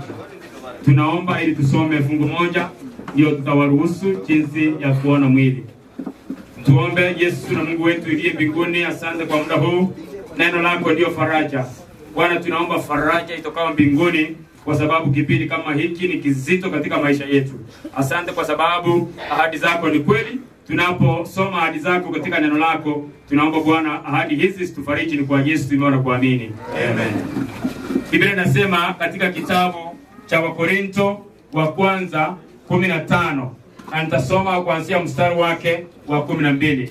Biblia inasema, basi ikiwa Kristo anahubiriwa ya kwamba amefufuka katika wafu, mbona baadhi yenu husema kwamba hakuna kiyama ya wafu? Lakini kama hakuna kiyama ya wafu, Kristo naye hakufufuka. Tena kama Kristo hakufufuka, basi kuhubiri kwenu ni bure na imani yenu ni bure. Ni maswali magumu ambayo Paulo anauliza, kwamba wote tulio hapa ambao ni Wakristo tunaamini kabisa kwamba Yesu ambaye ndiye tunayemwamini alikufa na akafufuka. Naye kwa sababu ya ufufuko wake ametuahidia kwamba wote wanaolala ama wanaokufa ndani ya Kristo huyu nao wanafufuka. Hivyo ahadi hii ni yetu kwamba maana kama wafu hawatafufuliwa, Kristo naye hakufufuka. Wote tunaamini ya kwamba Yesu alifufuka na yu mbinguni na anarudi. Hivyo wapendwa, tunapolia tujue kwamba vita kuu ambayo tumepiganiwa na Yesu ni vita ya mauti, na Yesu ndiye ambaye analeta ufufuo ambaye tunamwamini. Huyu mama alimwamini kwamba Yesu ndiye atakayekuwa ufufuo wake. Kwa sababu leo hata kama tunalia, tuna imani kwamba atashiriki katika ufufuo ambayo upatikanao ndani ya Yesu. Basi Biblia inasema mstari wake wa 50 kwamba ndugu zangu, nisemayo ni haya, ya kuwa nyama na damu haziwezi kurithi ufalme wa Mungu, wala uharibifu kurithi kutokuharibika. Angalieni, nawaambia ninyi siri, hatutalala zote, lakini zote tutabadilika kwa dakika moja, kufumba na kufumbua, wakati wa parapanda ya mwisho. Maana parapanda italia na wafu watafufuliwa, wasiwe na uharibifu, nasi tutabadilika. Hiyo ni ahadi ya Yesu kwamba wanaolala katika Kristo watafufuliwa. Asubuhi njema. Mama Grace aliamini hili. Wote tunaamini, na ndio tunayehubiri kwamba tunayemhubiri ni Yesu aliyekuja akafa akafufuka kwa sababu yetu. Sasa tunapolia, tulie tukiwa na tumaini hilo kwamba tunaye aliyetushindia mauti, na aliyetushindia mauti ni Yesu Kristo. Sasa anauliza mstari wake wa mwisho kwamba mstari wa 20, basi maana sharti huu uharibikao ufaye kutokuharibika, nao huu wa kufa ufaye kutokufa. Basi huu uharibikao, huu mwili tulio nao unaitwa ni mwili unaoharibika, utakapo faa kutokuharibika, na huu wa kufa utakapofaa kutokufa, hapo ndipo litakapokuwa lile neno lililoandikwa, mauti imemezwa kwa kishindo, na aliyeshinda na kumeza mauti ni Yesu Kristo. Wapendwa, tumkubali huyu Yesu. Watu wanapokuja mazizini kwako kulia, na tukijua kwamba huyu tunayemzika ni mtumishi wa Bwana aliyelala ndani ya Yesu, huyu ni mtu ambaye tunakuwa na imani kubwa hata tunapolia. Ninaomba Bwana tubariki. Tunapolia tulie kwa imani, tulie tukiwa na matumaini. Sasa ninamkaribisha Pastor Dr. Clifford uje uombe ili tuweze kuona mwili. Ninaomba kabisa, kuna wengine ambao tuliona mwili tukiwa pale town. Ni vizuri uruhusu wale ambao wamekuwa hapa, tukienda kwa mpangilio, hawa tupite hapa mbele yangu, mpite kule mzunguke, itakuwa vizuri, ili tusilete fujo katika mji. Wote tutaona. Yaani sio kwamba ukiona wa kwanza utakuwa kuna faida kubwa kuliko mwingine. Wote tutaona. Ni vizuri tu kwamba tusubiriane, hao walioko hapa wapite waone, wakimaliza. Nimefupisha kwa sababu ninajua kwamba watu wengi wanataka kuona mwili. Pastor Clifford, rafiki yetu ambaye amefika huku kwa sababu yuko pamoja nasi, naomba Pastor uweze kuomba. Let us pray. We thank you, our Heavenly Father, for the message that has come to us by your servant, Pastor Bernard Nyakeri. We thank you, Lord, for this word that is spoken in season, that it may comfort us even the time of sorrow, when we have lost your servant, Dr. Grace. Heavenly Father, we thank you for the gift of her life, which you gave unto her. And thank you, Lord, because through her, she became a blessing to many people. Her family, her beloved children, her late husband, the people that she worked with, her colleagues at work, all family members and friends, which have gathered here today, Heavenly Father, to bid her farewell. We come, Lord, with heavy hearts, but also with gratitude. because Dr. Grace has left a legacy that will live many years to be told. What a gentle soul she was, Heavenly Father, and what a blessing she was to many people who have come here today. Now, Lord, I pray that because Dr. Grace did not despise your word which your servant has spoken before us, she did not despise it like others do, because she believed in Jesus Christ as her Lord and her Savior. She believed that one day she will put on this body that is incorruptible. Dear Lord, I pray that many people today who witness her death will also believe in what she believed in. And Father God, on that day when the trumpet sound will be sounded, when the archangel of the Lord will descend, with the everlasting angels, Lord, I pray that when they enter Zion with singing, oh, that those of us who have come to see her and to bid her farewell will be there to embrace her. When she embraces her late husband, with her children who are left and remain, with our friends who are here with tears upon their faces. Oh Lord, I pray that on that day, when you will wipe away all the tears of the saints, that none of us here will miss that great occasion. Now I pray unto you, Lord, who is the Lord eternal, immortal, invisible, the only wise God. Be the glory as we view this body forever and ever. I pray in Jesus' name. Amen. Amen. Thank you. Okay. Nashukuru pastor wetu kwa mafundisho mazuri. Sasa tungependa kuanza wakati wa kuangalia mwili, na tungeomba wale ambao wanahusika kufungua ili tuanze na familia. Hatimaye tutajipanga line polepole, tukikuja tukizunguka hivi, tunapita upande huu tukizunguka upande ule mwingine. Kwa hivyo muweze kujipanga.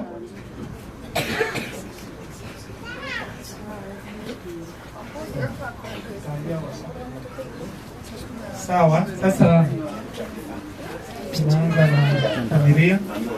Okay. So tuanze na hii group hapa, mjipange line. Familia wenye wakuona mwili, uwe wa kwanza hapa, wenye wakuona. Family wenye wakuona mwili, uwe wa kwanza. Then mjipange line pole pole, tukienda tukitoka hivi. Kwa utaratibu, kwaya ama choristers wetu.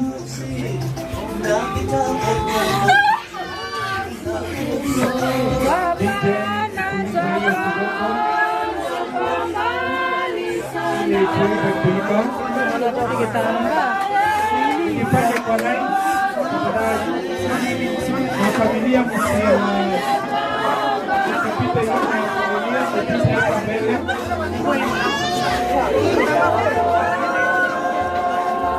Polepole tu line moja.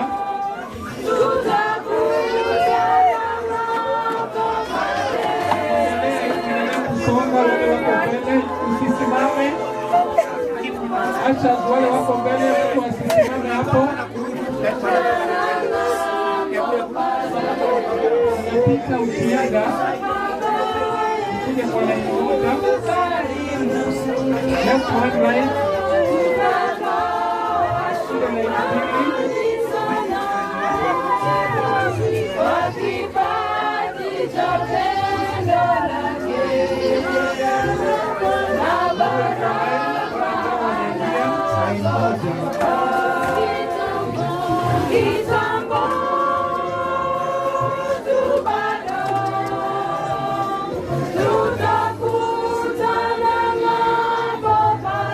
Polepole tu kwa sababu tuko na wakati.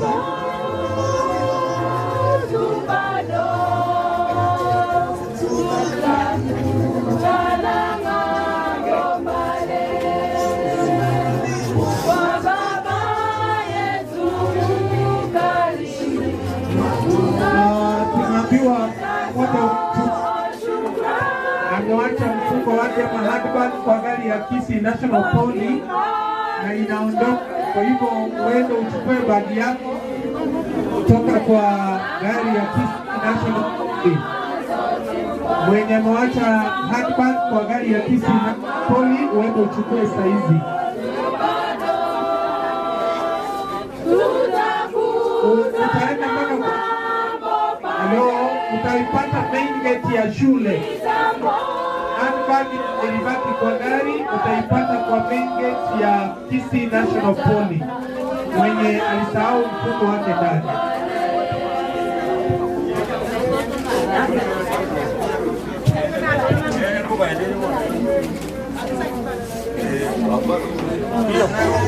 Yo tige suenta Maria. Ese bagi.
Segine vendoro yogo ichanya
kwaya kwa nyimbo nzuri za kumsifu Mungu.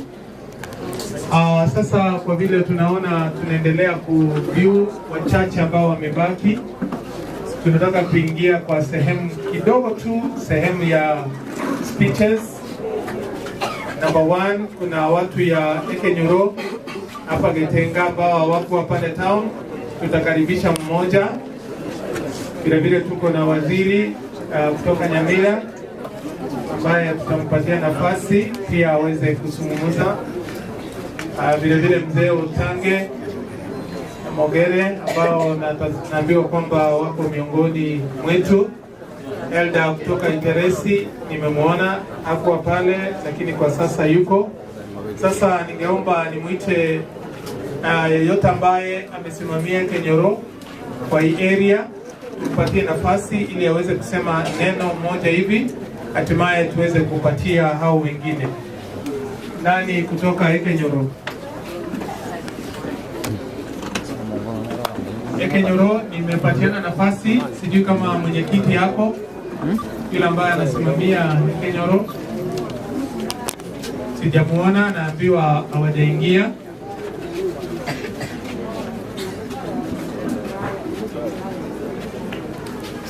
Vile vile mheshimiwa Isesa ameweza kufika.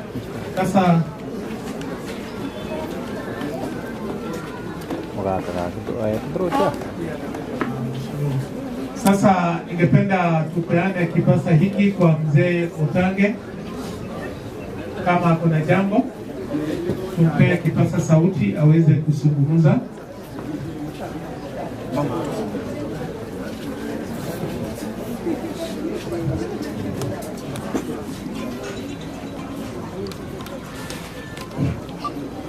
Abantu ba Grace waile nainde bona lende murucha ya beire Grace makuri ayo kane kwa yote ikiara ya lende boya lakini bono bo ina ruwaye kwa yabna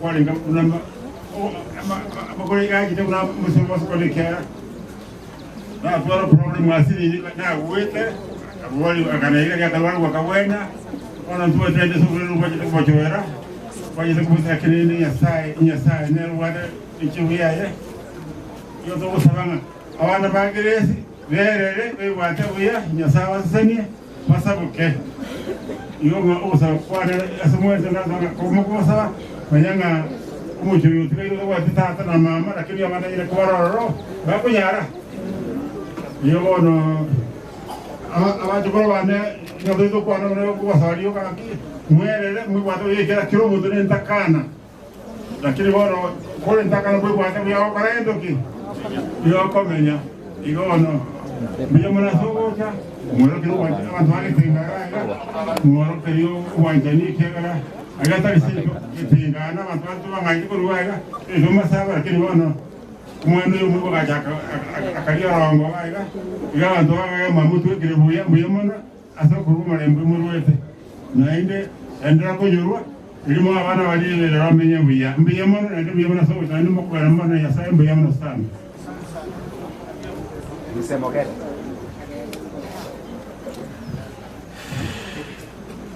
yamana se bibaga ari kamo gere limunjun njingone isemoke para daktari ogeto ukasita ya botan ono kwa hiyo hii familia tukukaria mjito mjito kisesa mjuma ngeyo mwenga baraba ya telepore samangana beire nao na mukara kwanje ya to sabera bana baito batra batikoro sabara budo koko asebuke yomo aseriba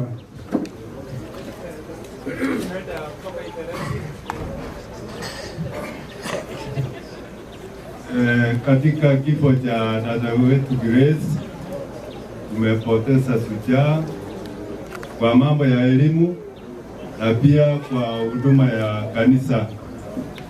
Ningesema nini? Ningependa kusema pole kwa familia kwa niaba ya kanisa ya Interesi, maana mahali mama alikuwa shujaa kwa ajili ya huduma, ilizaliwa kutoka kanisa la Iteresi. Kwa hivyo Waiteresi wote tuko pamoja na familia wakati wa majozi, watoto wa Grace. Ombi letu ni kwamba Mungu wa faraja zote aweze kuwafariji wakati huu mgumu, na zaidi mno muweze kutazama ile imani ya mama ambaye amelala, mama wenu, ile imani aliyokuwa ameshikilia mpaka amelala akiwa mja Mungu, na hiyo imani nanyi muweze kuishika na mikono miwili.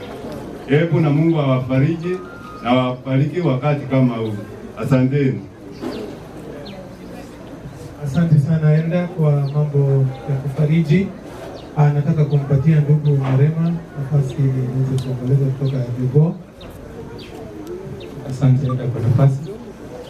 Nami pia ningesema ya kwamba huyo dada Daktari Grace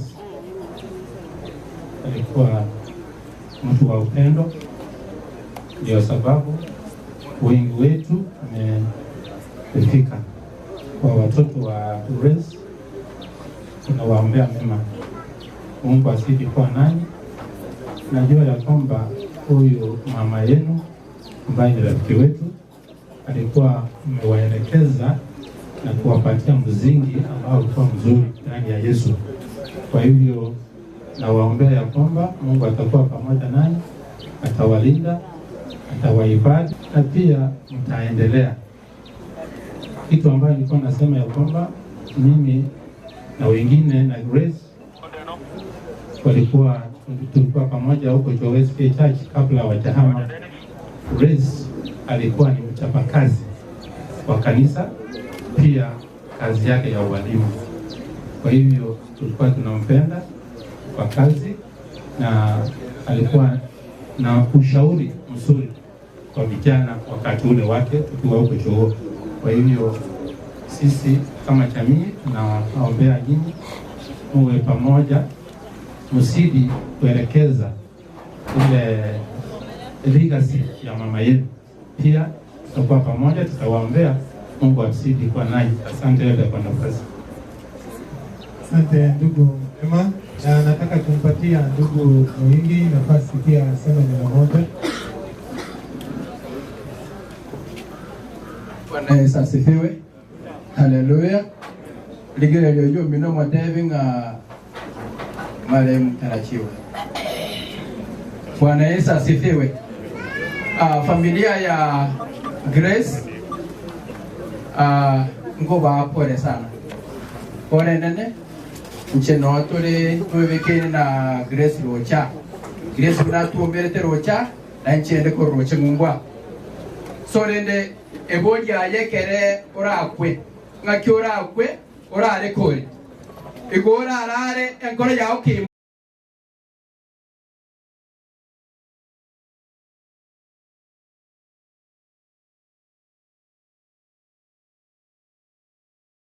ushauri huo. Tunamuita ndugu Robert Ndieki. Robert Ndieki.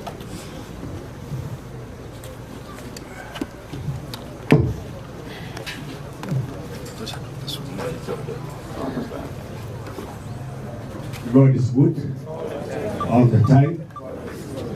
Asante, na mimi nichukue nafasi kwanza kuleta rambi langu za kipekee kwa familia ya dada yangu Grace, kwa watoto wake, kwa aunts, cousins na wote wale wamejumuika hapa. Majina mimi naitwa Robert Nyakamba Ondieki. Huyu Nyakamba Ondieki na Grace ni one and the same. Sababu Grace huyu tumekuwa tuna yeye tangu watoto. Tulikuwa tunalala pamoja tukiwa watoto wadogo. Mpaka ikafika sasa vijana akiwa wakubwa waende kwa vijana, wasichana wenzao. Akiwa klasi moja mbele yangu, tukaendelea mpaka bila alikuja kwa daktari wetu baadaye. So mengi najua tu ya dada Grace, sababu dada yangu. Ajabu ni kwamba tu amekufa kifo cha ghafla. Mara mingi tulikuwa tunashare sana, lakini kufa kwake sasa imeleta gap kubwa. ile kitu tunaweza sema ni ya kwamba familia ile, watoto wale my nephews waweza tu kujistiri, waweza kukaa na nguvu sababu Mungu wa mbinguni ako. Daudi anasema wakati wa mambo makubwa kama haya mtu tu anaweza kufariki peke yake ni Mungu. Alafu Timotheo anasema yeye ndio Bwana wa wajane na nini na mayatima. So haya mengine yote ni habari tu ya saa hii. Sasa tutachumuika kufika tukisika dada yetu, kila mtu atakuwa ameenda kwake. Sasa wale watoto watapaki katika hii boma, Mungu tu atawashikilia na tunawaombea sana. Wasiwe na wasiwasi sababu Mungu wako na Mungu ndiye anatetea kila mmoja wetu. Nafikiri nikiwa nimesimama hivi nilikuwa na dada zangu sijui kama wako wapi. Tulikuja samani tulichelewa pale kanisani sababu tukakuta nafasi yetu imepita, lakini tunasema nafasi itapatikana tu na imekuja yenyewe. Dada zangu wako pale, simama juu muonekane. Hao ni dada zangu na mke wangu. Sasa nyingine tutaongea kesho. Kwa saa hii kila mtu wako na uchungu, na kuna ndugu yangu wako Marekani ambaye mimi nafuata, ambaye alikuwa mbele ya Grace, mimi nikawa nyuma, Grace akawa katikati. So sisi kama familia tumepoteza sana. Familia ya Mangenya, mheshimiwa, and the entire family, naona profesa pale, wote hawa ni wale wanaita baidia baya. Tumekaa nao vizuri. Tangu Grace akuje hapa tutapata maneno makubwa.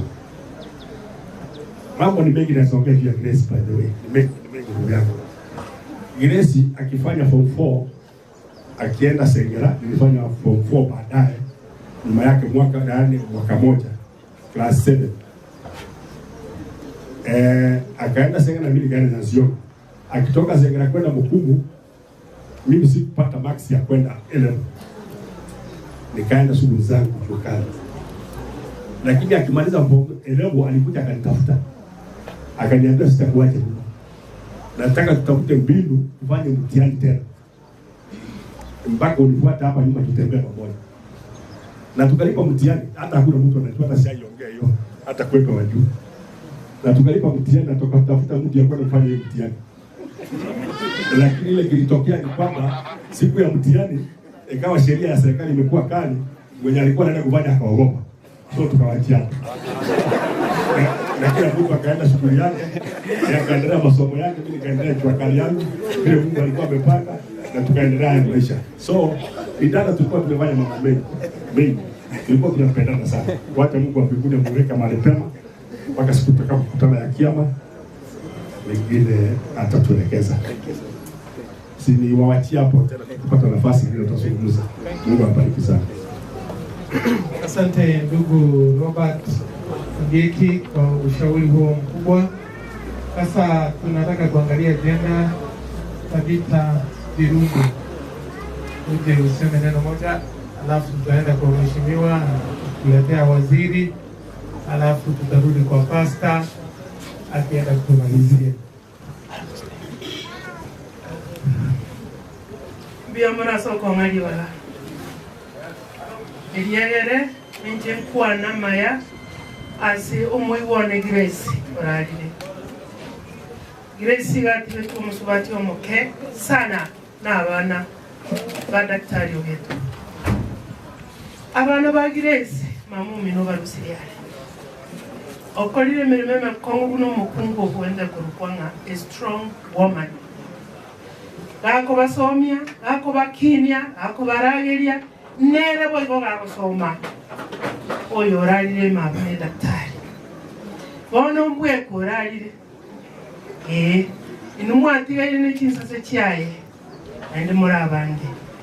Kero montabo olie manto ya Grace. Kero yomo. Egere chinsase chiaye chimese. Chiba umolero monene. Egere Grace yoyo akumere obarusiriale. Yasa itomuya kero na iwo korandi kwalenga aliko gokumia. Gori wo wakora kereyento. Kintakana chisikwe yagara ni chene sai ugeko monyene. Oyo okunenta kana yasai gako mwakoroe na ndamusira tererie. Momanye ngoro iri wanya sao unarurabe. abachukuru bane aba balemu no balemu obo tali numoko baleta obalemu obo kurukurwasi Nyasaye Nyasaye yakero kogenda asali by faith baka kubwatsi lyoka baka bakolyo no gendo bachukuru bane ndero nabaroliye kana akabatigete muri abana basinini ono mwabeire no tabagaka Judy no ara n'umuntu omunene aki kamuranje kerumo gukwana mukurangeri Yesu okoba uyu gatana simore etunge usinya kendi nkyanya businya ekerore na Yesu otera nkole kubatigera otera kule namba 44 asige Swahili oteba nga hakuna rafiki kama Yesu. Hakuna kabisa, mahali popote hakuna.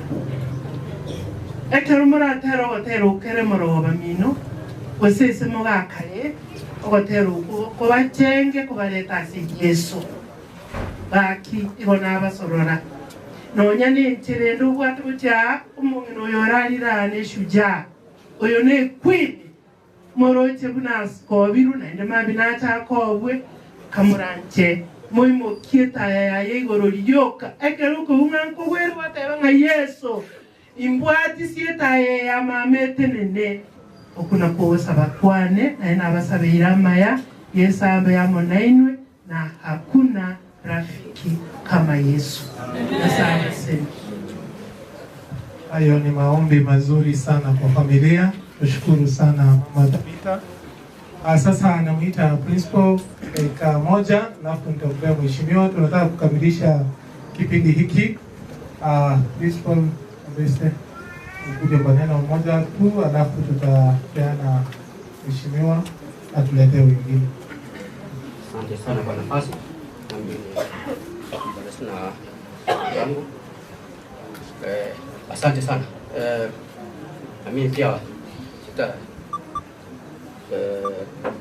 lazima nitajiunga na wengine naombea mazuri ya nanda zake Dr. Grace tumetembea na yeye kwa muda mrefu sana, muda mrefu ambapo watoto wake najua nikianza kuongea itaingia mbele, lakini tafadhali kubali. Kutoka mbali tumetembea sana, kutoka high school najua kuna wengine hapo wako hapa ndani, ukaja hapo mbele baadaye ukaja institute National Polytechnic, pia tukakaa pamoja tukaendelea tukasonga mbele. Iliporetire tukakutana tena kwa Senior Citizens Club hapo tuko na former principal wa Kisii National Polytechnic. So mimi sio principal wa National Polytechnic, lakini nilikuwa principal wa high school kabla sijaenda PNP kwa head of department electrical engineering department. So hapo ndio tulikuwa na Grace na tukatembea.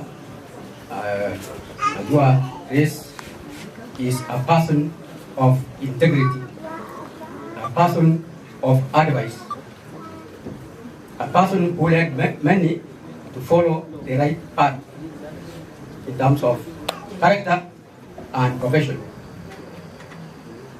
In the CDS department, hapo na products wengi. So na alipoingia masters na PhD alianza kufundisha wengine na alikuwa mwelekezi mzuri sana. I know many will come. Many will come. So take heart, take all that is good, positive about your mother, kwa sababu alimchukua na kutoka hapo atawalinda mpaka nani mfikie mahali alikuwa anataka mfike. Alikuwa na passion ya watoto wake. Okay? High level passion. Kila wakati ukiwa popote alikuwa anaongea juu ya watoto wake na their intentions in life. So tulifurahia sana. So kwa sasa wasemaji kutu and kwa sababu ya wakati acha niseme asante sana. Kuna wengi ambao nimerepresent familia yangu, wala ambao walisoma katika high school kwa Kisii National Polytechnic, retirees. Kuna wengine walisema walikuwa pamoja na sisi na wakatoka kidogo. So all of them na watu wasipopata nafasi all those watu tunasema pole sana kwa familia. Asante sana. Asante principal.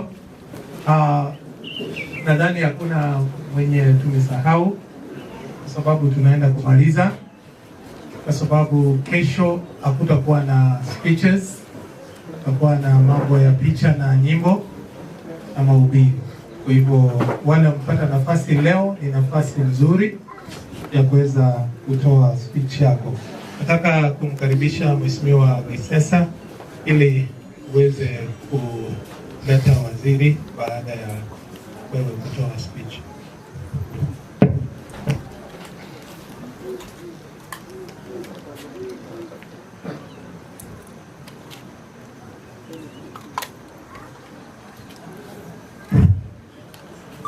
Jora sorogendo rogenda igoro omenyo wabaya moko butambe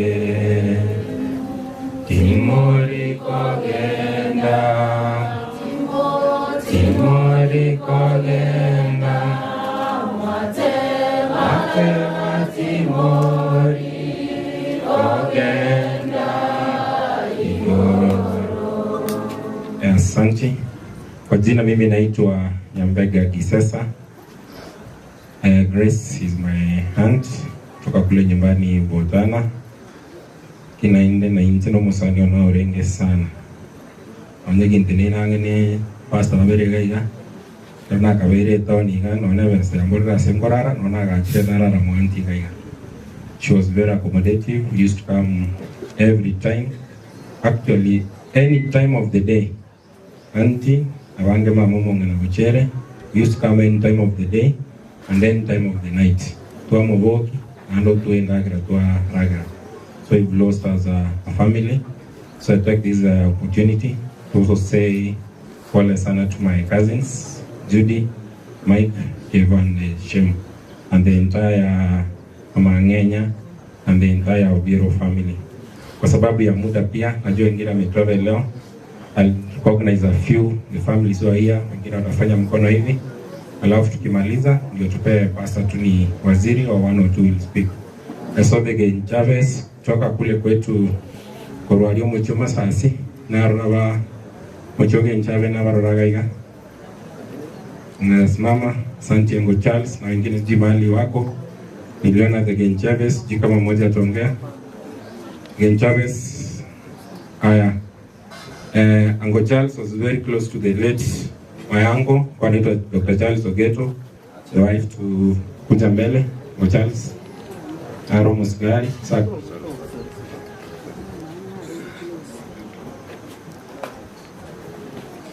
Alafu tarakisha kwa sababu kuna wetu ndugu zetu marafiki wametoka Nairobi na kwingine, so tarakisha haraka sana, so nikipea nafasi ya kuongea tunafanya mbio sana. Karibu sana mbio kwa Gen Chavez. Ase mugako tande baba kwamboka Gen Chavez Roma na ninaba Rabonsby Gen Chavez nere the eldest. God is good. And all the time. Alango wakarambia mono.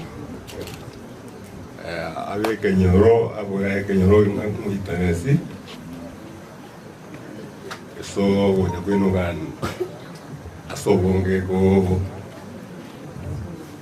wana wane. Ongo kwa wana wani kiera the father we kunga child. Engin jasin ko.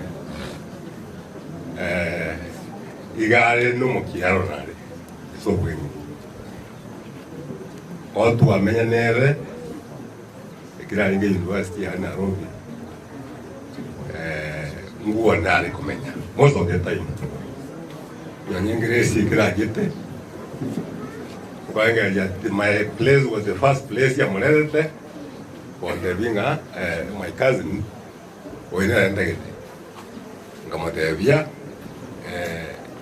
the way I've seen Grace, and now I'm waiting at the bank to warn, buying the university by then. It's okay. You go in the general bana ba de bon na bana ba ne kiga yo father in my house amanga kwa nga ni kwa amanga mono ne jimbande jatigala jimbande ka jimbande jatigalire your mother was kale kumotera kimi kotiga jimbande na jimbande jatigalire jikiga. I hope ngetumwa kama na kwa nwa mange ndiko kinga yudi na ya bora kwa tigaire simu kiyo lazima iki mobe mungu bwata na kero mjoga ndo kwa kunuli. Asante sana Ango, represent again Chavez, and then next family the Muchikwambo kana bangara batigake naro the manani stimedia swenda gochi na barora asante, and then the Otanges you can also wave Dr. Gon na wengine. Tumeshukuru sana kama itimba na vile vile kutoka hapo. Pia tuko na relative Kuruma Wawa. Iliona Angayoti sijui ako wapi kuja mbele. Najua most of you talk tomorrow, just recognition. Angayoti Sam. Haya kama iko karibu. Tuenda sede ama ngenyas aba mrawa mwabo wandons wabo tana smore mkororo kwa koiga. Wandons wabo tana Matara de Nyamwanges, Professor Yuko. I think he'll get a chance tomorrow. And then Sabina na wengine. And then now I recognize the friends. Ikiombengere kirikia ringegea sekia anti Grace ji Weldegra. Yete kong Isabella Pawaki. Ji Weldegra Isabella da Isabella. Nazongea on their behalf.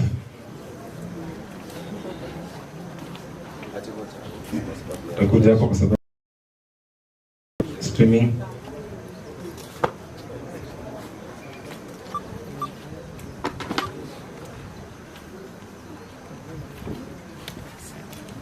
Wasalimia kamjam. Akinde na Maria Mange. Basi ngokwana Judy na Mike na Kevin na Mandela na abana tu akini ama na abana we bale ko endeka ina sariga igakari na na watu abakini na barubuga. Grace has been a very great friend to us. Tuwabeire nerega ige myaka nje mwana nense mogabu. Tuwabeire to sange binde binge na Grace. She has been a very good friend, a counseling ya, a mentor. Umuntu uliko tosomia. Yani no ene Biblia. Tuwakagetenga tuwalinge kanisa matuka mange. Lakini Grace ni galenge kwa tosomia. Kwa hivyo Judy na wenzako, we are praying for you people. Moga endele kushikilia ile mama yenu aliacha. Na intwe egrupu yeito nonye mbegote wangata hii manyeti. Tualenge grupu amo na Grace, tulikuwa tunapita nyumba round. Kene nge yenda manyeti ko rusobo Grace rogoroga iga kene Grace ya ukwa ko rusobo bo grango. Ase iko aki tumeshukuru abantu be familia just tumeshukuru sana kwa sababu tumeshirikiana. Tuwabeire na inu kwa na Grace ya gakwete. Na ande onko baira nelingambia mono akimogendere kubwaterana na abana ba Grace mu basa kubatiga. Na into no to le chudi no nyento kubakorera kende lakini we are with you. Tiganya saba seseni. Mama pengambia mono. Kwa sasa pia ni recognize marafiki wa Shem, the pharmacy and that team from Nairobi, ina Paul na wengine. And just one of you say what. Marafiki wa Dr. Shem. Mtoto mdogo wa mwana Mwakeboyo Ndegaro daktari wa pharmacist wa Nairobi County. Wanafanya nao kazi. Na umo mroyo nolete nganje kangu akabaro mopire club nga Dawa FC. Tapia ongea. Habari ya jioni. What are the Shem body and the siblings? There's not much to ongelea, but stay strong. Now we are there for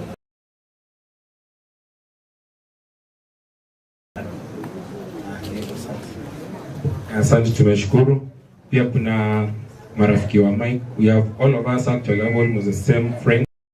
Kevin, Shem, Mike na mimi. So I'll call Engineer Norbert. Engineer Norbert, you can just say a word, and then your parents, you are happy, or the parents, Engineer Norbert.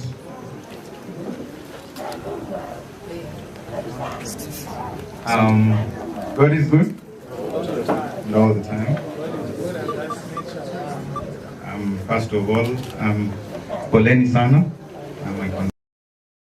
Mike, Kevin and Shem. A lot has been spoken to about Dr. Grace, and I wouldn't want to waste more time talking about that. Yangu tu ni kusema pole, take heart, tuko pamoja na tutaendelea kusukuma pamoja. Asanteni sana.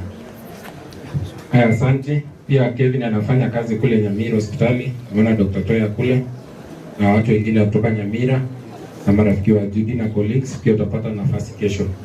Ningeomba nimalizie hapo.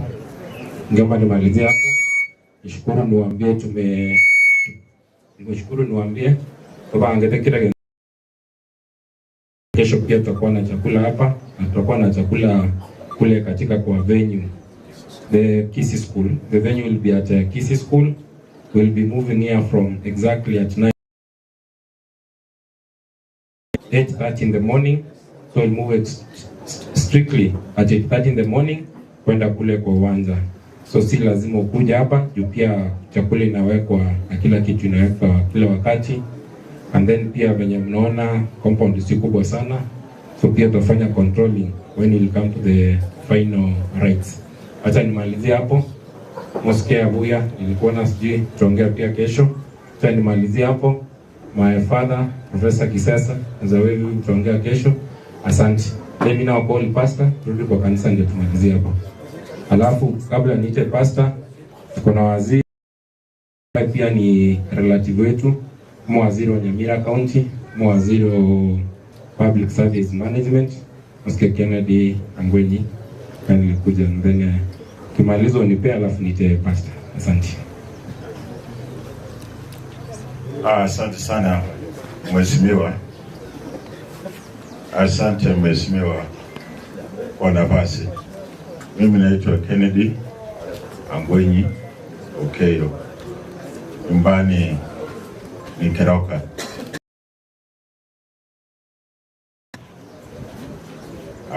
Ni mtoto yangu.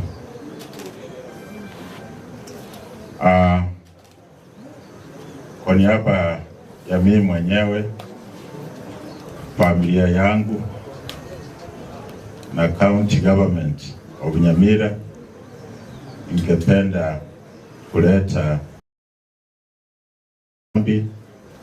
kwa familia ya late Dr. Ogeto kwa kumpoteza mpendo wenu. Familia yote ya Amangenya, pole sana kwa kumpoteza mama ambaye alikuwa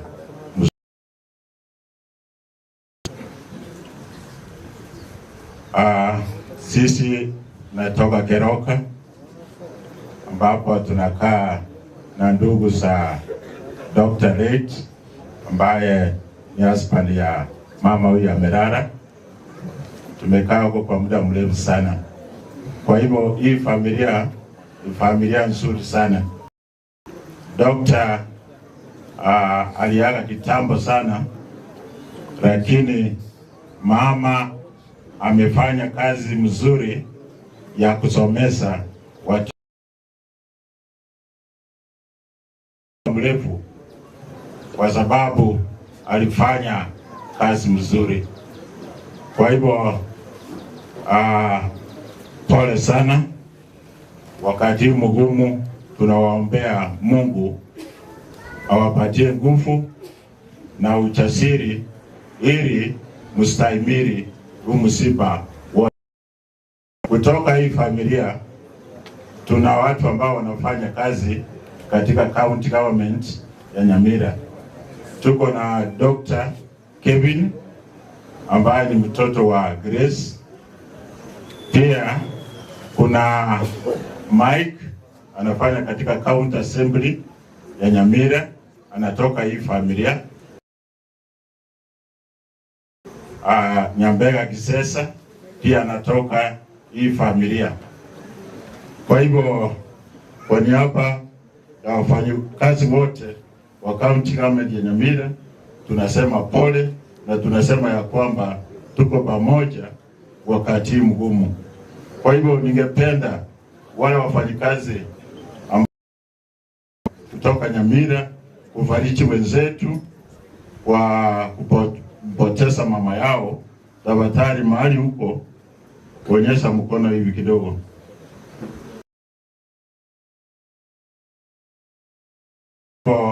Sina mengi, wacha mama apumzike, alifanya kazi mzuri. Asanteni. Asante sana. Na on behalf of all our cousins, tuna cousins wetu wametoka kule Nyahururu, Bili Mwirere, atakuja akimaliza kuongea aite church elders. Tuongea tu on behalf of the cousins, and then you call you hand over the mic back to the church elders. Asante na Mungu awabariki. Habari ya jioni. Kwa majina naitwa Bili Mwirere. Mimi nimetoka upande huko Murang'a na Nyandarua, na mama ambaye amelala hapa ni bibi ya anko yangu, kwa sababu Dr. Ogeto ni ndugu ya mama yangu. Huyu mama Teresia yeye aliolewa Nyandarua kutoka kwa Amang'enya, na sisi tumekuja hapa kushikana na hii familia kwa sababu ni watu wetu. Na niambie ndugu zangu, kwa sababu nilikuwa mkubwa wao kidogo, nilikuwa mkubwa wao. Tumelelewa na Auntie Grace, tunamwitanga Auntie Grace, na nyinyi wa akina Kevin na Mike, Judy and Mandela, you know the journey you have traveled together as cousins. They are my cousins. Na mimi leo tuko na huzuni sana, lakini mimi nitasema mambo matatu ile ambayo nitakumbuka Auntie Grace. Kitu ya kwanza, sababu ya upana wa safari mrefu, si tukikuja kwa nyanya pale Botana, tulikuwa tunafanya round, unakuja kwa nyanya yako, unakuja kwa anko yako hapa Njogo, ilikuwa tunaita Botras, naenda kwa anko mwingine naitwa Matazo, unafanya safari ya wiki moja. Lakini kitu nilikuwa nakumbuka sana kwa Auntie Grace ni utamu ya chakula. Alikuwa anafuga kuku wengi, kwa hivyo mayai tulikuwa tunakula. Unajua pale kwetu Nyanda, anti yako upate mayai, si utafurahia kama mtoto? Kitu ya pili, Auntie Grace tukikuja hapa alikuwa shilingi 20. Tunapanda hapa Botras, tunakunywa soda ya pesa kidogo sana. Na una imagine toka Geshagi anakunywa soda bili ya Fanta na inatoka shilingi 5. Hiyo mambo yote, hiyo kitu ilikuwa inafanya tupende kukuja hapa kwa Auntie Grace sana. Ya mwisho, Auntie Grace na wale sister in law zake, sijui kwa Kisio naitwaje, wale wameolewa na ndugu zake za bwana Auntie Stella, Auntie Nyanduku. Sisi hatujaona sister in laws wanapendana kama hao. Si mnawajua Chikamati wanapendana, na mimi najua Auntie Stella, Auntie Nyanduku na Auntie Bochere wamepoteza mtu wa maana kwa hiyo grupu ya watu waine. Kwa hiyo mimi nawaambia pole za kando. Ya mwisho ili nitafanya tukumbuke Auntie Grace, sisi kama watu wa familia yake kutoka Mlima Kenya. Hakuna function ya familia ya Mount Kenya hajawahi kuja. Kama ni Nairobi graduation ya university, ako hapo. Kama ni harusi zetu, ako hapo. Kama ni mazishi tuko huko, kama mimi nilipoteza babangu, wako hapo. Kwa hivyo ni mtu tunajua anapenda familia yake na anapenda watu. Kwa hivyo nyinyi watu wote mko hapa, tunawashukuru kwa kuja kufariji na sisi. Na sisi tuko na imani kwamba Auntie Grace amewekwa mahali pema na Mungu. Asante. Taita pastor. Ni elder. Pastor ni wako hapa. Hapa nikuulize Moirori. Oga. Niko kafio? Biole. Bia sana. Aya baidile. Pole sana. Nyasaye moyali. At least we wanted to know what you got from Magokoro. Thank you because of that. Kwa manya waigwa, wasema mama inasema bado tunakuita Moigwa. Unasikia? Hapa ni wewe unaitwa Moigwa. Hapa uchapwe. Jaribu na hii generation ya sasa. Watakugonga. Jaribu na hii generation. Mantere nda baiga kala tokana ta pasta singen chochinsa twarosire abantu batara kurwa tambe barosi no ni no muarosi. Nenda gara ngonya bwetere go chegaiga ande ni ndo chimne mbe go nyakawa. Tokane iga abantu bagotigare compound iga n'abayiri bali babo the family taringa twabaseri bambi buno koimoka togenda guchimui egere nari ndanyare goseri abaganyi abakurunkaga bambi koranze saa 12 otogwane kugusia abaganyi mbaye babo mwe batenga mna tweno togwane ni manganayo bambi buna ogochaka chinsa ibere twachakira uchiare chinsa isato because chikwa buna inu ya mwango tena saa inu mwe kare saa 2 morage saa 2:30 noonde moroche mna lile tatake tukukora kiregento mapema na ande kwanza kutoka kwanekera abantu chikwachi gotera mangana makego bagani baito bali baguchagocha tukwa onde kora anje tocha ngati gora gerega ndagera tubwati saini endagera akoena keiri tubwati saini nyone chichabe tutai tukori chiro anyama karo akomera mate ndagera ngarnero so kero muntu na tokwacha mami tosoko chiaria egere family na bali baro bakego kamoranje tutakuwa tumemaliza mapema so na basi jinsi sasa tuigoro oyo gocha nyadro ko nyole kerogo na bako nyadro ko bintu gate bingere kid by that time everyone will be okay. Our service providers, let me speak this by 7 mwakul keregento egare abaigaiga I'll be here. You know our job I sometimes stand. So by 8:30 we are in the field Kisi school. Bali motorigere tukurugaiga se mitandao yetu ya YouTube. Tukutane Kisi School. Hapo uwanja saa 2:30 saa 3 tumeanza kila kitu atoka zaidi. Mulise nchu. Egaraona ngele mulise mukole tusabe. Tarakorage. Asante mkate kwa kufanya ufupisho kwa mambo ya kesho. Kwa hivyo hatutaweza kuwa na umati hapa, tutakuwa na watu wachache hapa, wengi wakiwa Kisi School, kwa maana kila kitu itakuwa pale. Umetangaziwa kila kitu, kwa hivyo tuweze kushirikiana vile mko watulivu hivi.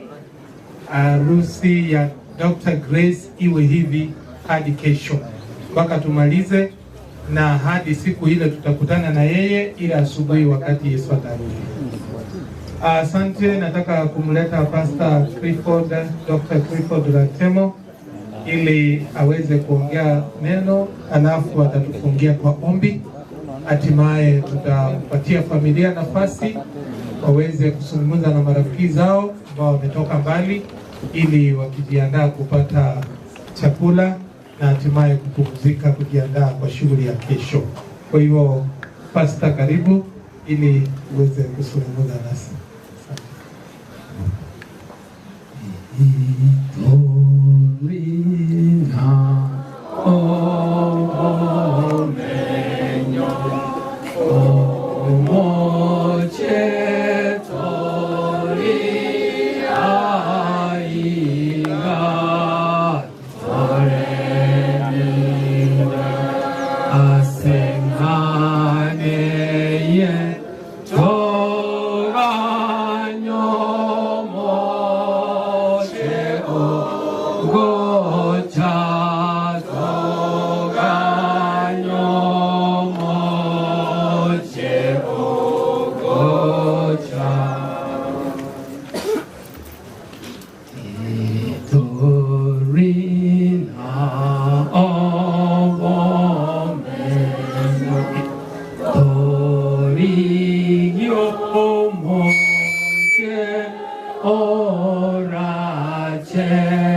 monene okomeka miaka yonsi okomeka miaka yonsi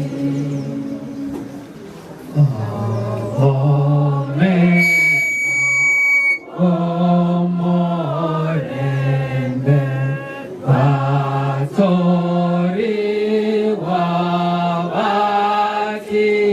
wabatimoke onyena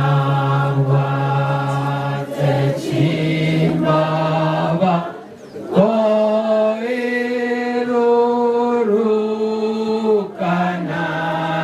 oirurukanarenge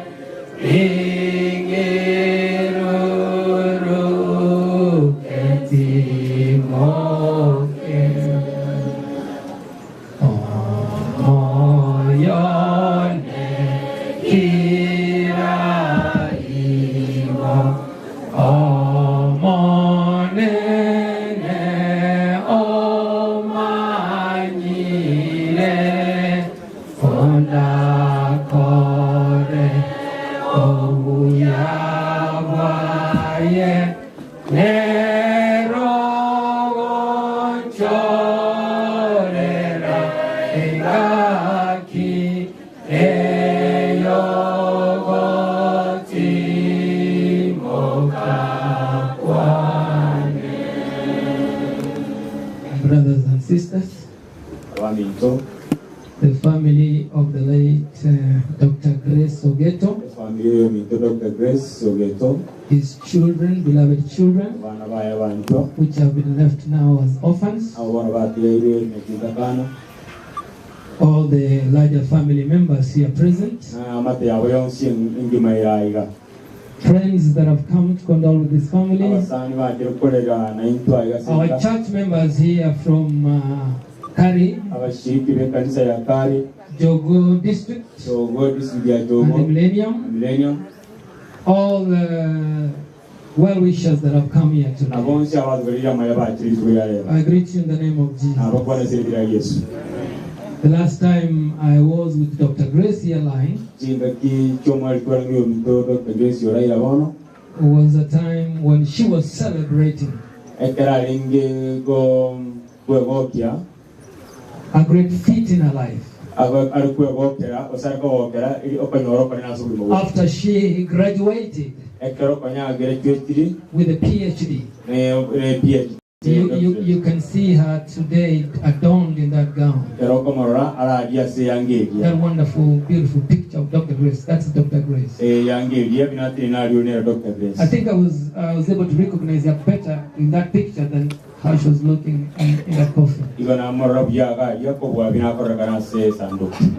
One thing that really delighted today,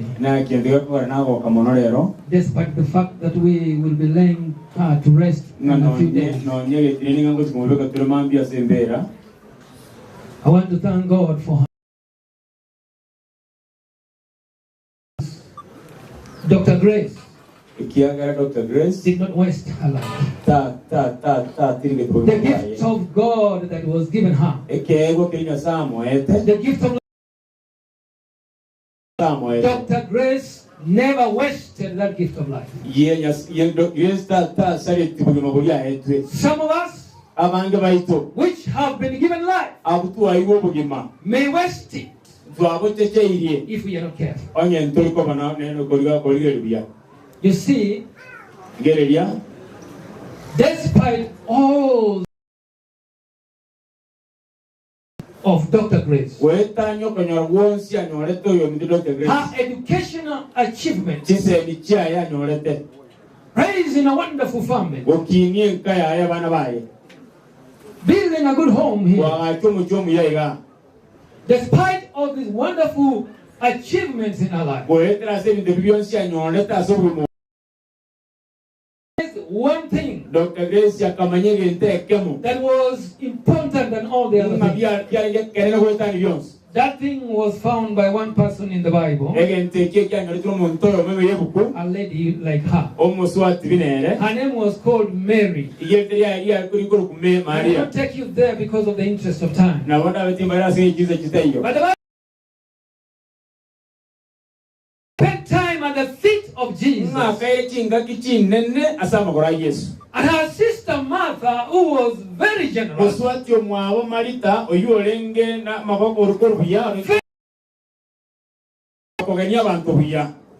came to Jesus and said, Master, why do you allow my sister to stay at your feet too long?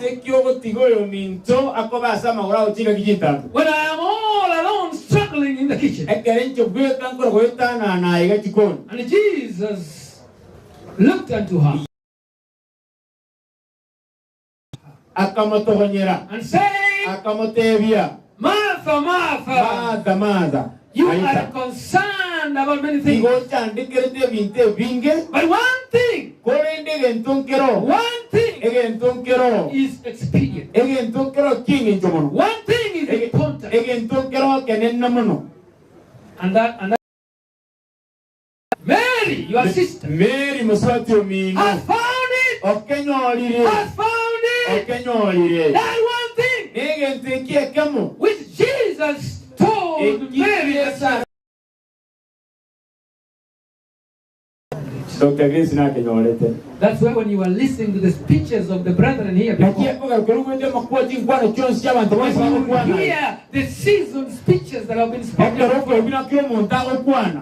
Oh, when you listen, I listen to Nyambega Gisesa speak. And all the relatives. That this is a home, a place they would come anytime. And find an abode. A place to take refuge. Dr. Grace was able to accommodate young generation people. The likes of Nyambega Gisesa.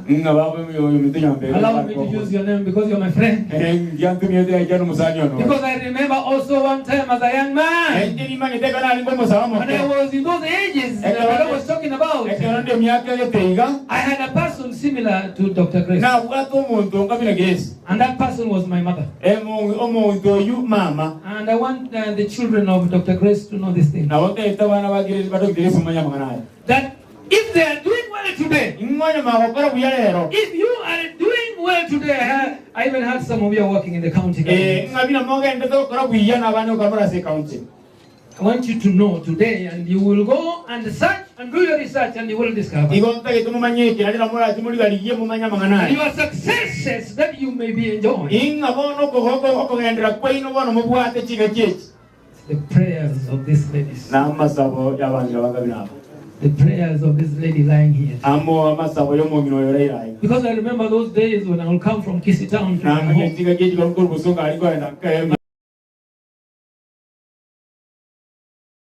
Of the night at 2 o'clock. I don't know if Mukate know that. At 2 o'clock.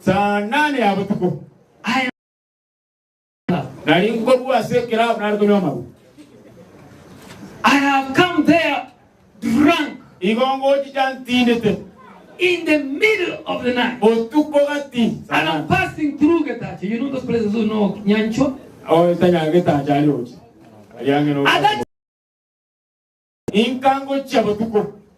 I passed through. When I come home, I come to my home. I go straight to my mother's bedroom. And I knock at the door of my mother's bedroom. Lo and behold, you know what?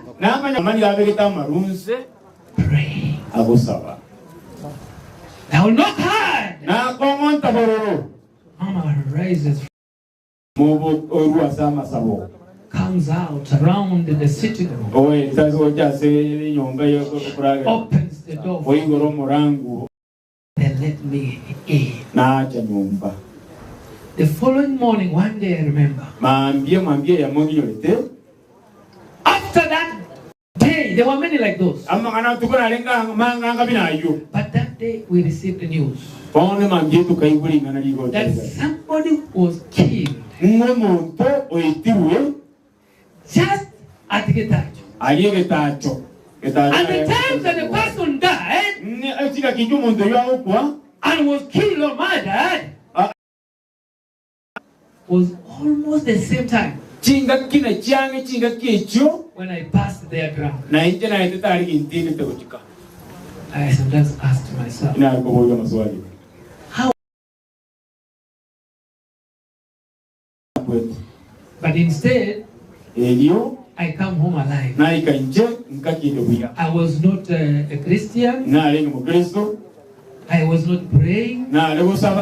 I didn't care about God. How did I survive? How did I survive the escapades of my life as a young man? How did I make it through one school? When I was in Kananotunga, my teacher, you are there. My physics teacher is here. Leave it in peace. I left Cardinal because of drunkenness. I was expelled. That's not the only time. The next school I went to, Zawakwa was also expelled. I went to another school called Chania High School. I was also expelled because of drunkenness. And then I came to finish my school from a mission school called Kamagambo.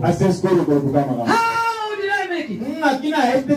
Until I was even able to get a good grade to go to university. How? Let me tell you, she may be some of which you may never know. Sometimes she spends sleepless nights groaning and calling the name of God for you. Those prayers are never in vain. Those prayers will follow you. Bible says in the book of Revelation 14:13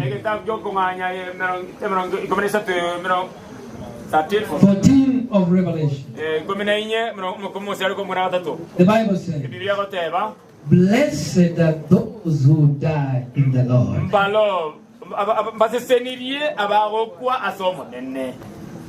Blessed are those who die in the Lord. We may be crying. We may be mourning. Indeed, because we will miss Dr. Grace. But the truth is, in heaven, my dear brothers and sisters, in heaven, they are smiling. The angels are smiling. Because God is saying, those who die in the Lord are blessed. In fact, in another text of the Bible, it says, pleasing in the sight of the Lord is the death of his saints. The death of his saints. Pleasing in the sight of the Lord is the death of his saints. God is pleased. And let me tell you another verse before I finish. What hurts God? And I am telling young people here and everybody. What makes God sad? The greatest tragedy of life. Something which we should be mourning for, not for this is the death of the sinner. Bible says God is unhappy when a sinner dies. When you die without acknowledging the Lord in your life. When you die without going going to the place where other Christians go. When you despise the cross of God and you walk this life as if you are everything because of some of the achievements you have had in this life. When you die, the Bible, you make God very sad. The Bible says that God is not happy at the death of a sinner. Today I am happy because that day when Grace invited me to her feet, she was very me and said, Pastor, thank you for coming. Thank you for reading to us the word of the Lord. You guys may not know. She even gave me something I put in my pocket. Yeah, you know some of you. She was so happy that she had to use her money. Pastor, this is for your fare. Hallelujah. Hallelujah. Because she knew that my coming there was something. Hallelujah. Hallelujah. Today we may be crying a little bit because we miss her, definitely. Family, I know you will miss her. Definitely, because you have to cry. You have to cry. Missing such a wonderful, such a big-hearted person. She was so jovial, so loving. Having her without you for the rest of your life. But I agree with that lady who presented you Jesus. She says that you can be with Jesus. As I come to the conclusion of my message, I just remember one young man who was born in a country called Ireland. He had a fiancée. He was going to marry her. But on the eve of their wedding day, she was riding her horse. Unfortunately, she tripped off that horse and entered into deep waters. She drowned and died. The young man was very heartbroken. In fact, he decided to relocate from that country and went to Canada. While in Canada, he again put himself together. And he fell in love with another guy. But as they were doing their courtship and they were planning their wedding, unfortunately, she contracted pneumonia. And suddenly she died before he could marry her. He was deeply sad. He even went almost to depression. He took very difficult vows of poverty and even decided to help the poor and needy. While he was doing that, he received news from his home that his mother, his dear mother, was sick. I'm telling you, some of you don't know who may not have a mother. Mothers are very special. I don't know how I can comfort this young people. I know they lost their father, but I don't know how I can comfort them now that they have lost their mother. I have a mother, and therefore I don't know how to do that. And I know what she means to me. Sometimes I tell people that my living and my being alive here today, I believe I'm a product of a prayer. That young man was broken when she had a mother is sick. He didn't have money to go over there. He didn't have money to send her. He decided to write us a poem, which has today become a song.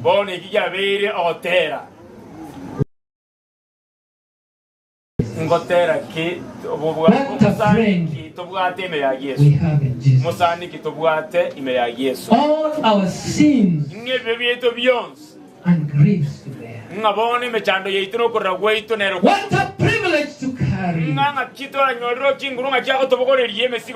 everything to God in prayer.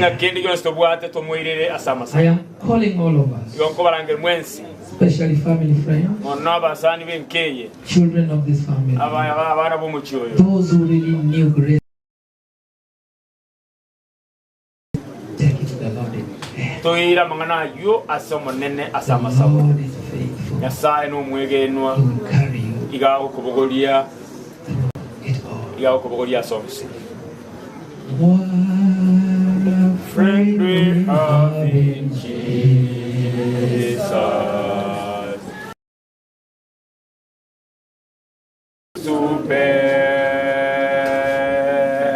What a privilege to carry everything to God in prayer. Oh, what sins we often fall. Oh, what needless pain we bear. All because we do not carry everything to God in prayer. I'm going to invite the family which Dr. Grace has left behind.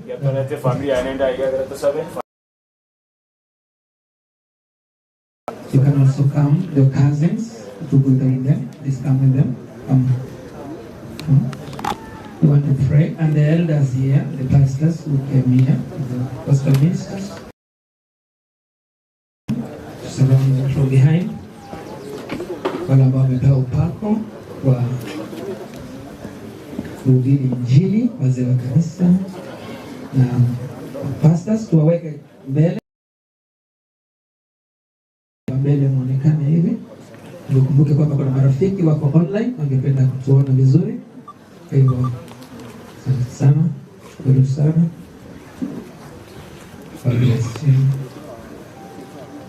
Tunaenda kufanya ombi. Baba yetu uishe juu mbinguni. Jina lako litukuzwe.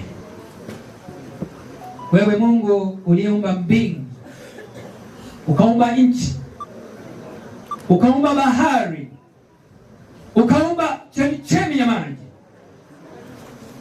nasi pia wanadamu ukatuumba kwa mfano wako, na hata tulipotumbukia katika dhambi ukatupenda sana.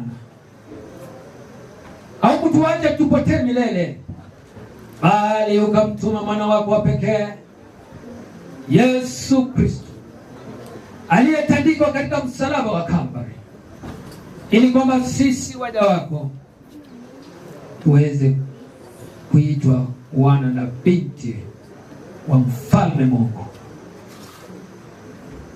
Dada yetu Daktari Grace Ogeto ambaye leo amepumzika katika jeneza lililowekwa nje ya nyumba yake, aliposikia neno hili la Injili, aliposikia juu ya msalaba wa Kalvari ambapo Mungu, mwana wa Mungu Yesu Kristo alitandikwa pale, aliposikia ya kwamba Yesu huyu hakufa tu, lakini hata kama alizikwa, siku ya kwanza ya juma aliweza kufufuka. Wala akina mama, akina Mariamu, akina Salome walioenda kumtazama kule kaburini, Walikuwa wana taswishi kubwa kwamba ni nani atakayeondoa lile jiwe kubwa lililowekwa katika kaburi lake. Kaburi la mtu aliyekuwa tajiri, Yusufu wa Arimathea. Lakini wakaenda kwa imani. Walipofika katika kaburi la Yesu, wakashtuka kupata habari njema. Kijana mdogo akawaambia, ninyi mbona mnamtafuta yeye aliye hai katika wafu? Yesu huyu amefufuka na amewatangulia kwenda Galilaya. Baba Mungu, hata wale mitume waliotembea katika ile barabara ya kwenda Emmaus wakizungumza mambo haya yaliyowapata karibuni, Kristo ukajiunga pamoja nao na kuwafungulia maandiko, na wakafunguliwa kujua ya kwamba ulikuwa ufe na ufufuke, uweze kuwa wewe ndiye uzao wa kwanza kwa wale watakaookolewa, na wale ambao watakuwa ni matunda ya kwanza ya kupokea uzima wa milele. Daktari hakudharau mambo haya kama wengine. Yeye alimkubali Yesu huyu kama mwokozi wa maisha yake, akabatizwa, na baada ya kubatizwa akakubali kuwa hata kiongozi katika kanisa lako kama salio. Baba, naomba ya kwamba wewe aliye kutegemea huyu Grace uweze kusimama katika familia hii, ushike mikono watoto hawa ambao sasa hivi hawawezi kuelewa vizuri ni kwa nini. Majibu ya maswali walionayo yanaweza kawa ni magumu mno, lakini Baba ukawapa uwezo wa kustahimili. Wajua kwamba japo ulinyamaza ukaacha mama akafa, sio kwamba uliwawacha. Hata wewe ulipokufa msalabani, Mungu mbinguni alinyamaza kwa sababu ya wokovu wetu. Na kwa hivyo japo tuwejui wala kuelewa ni kwa nini ulinyamaza ukamwacha kafa, kwa sababu ulikuwa na uwezo wa kumzuia asife.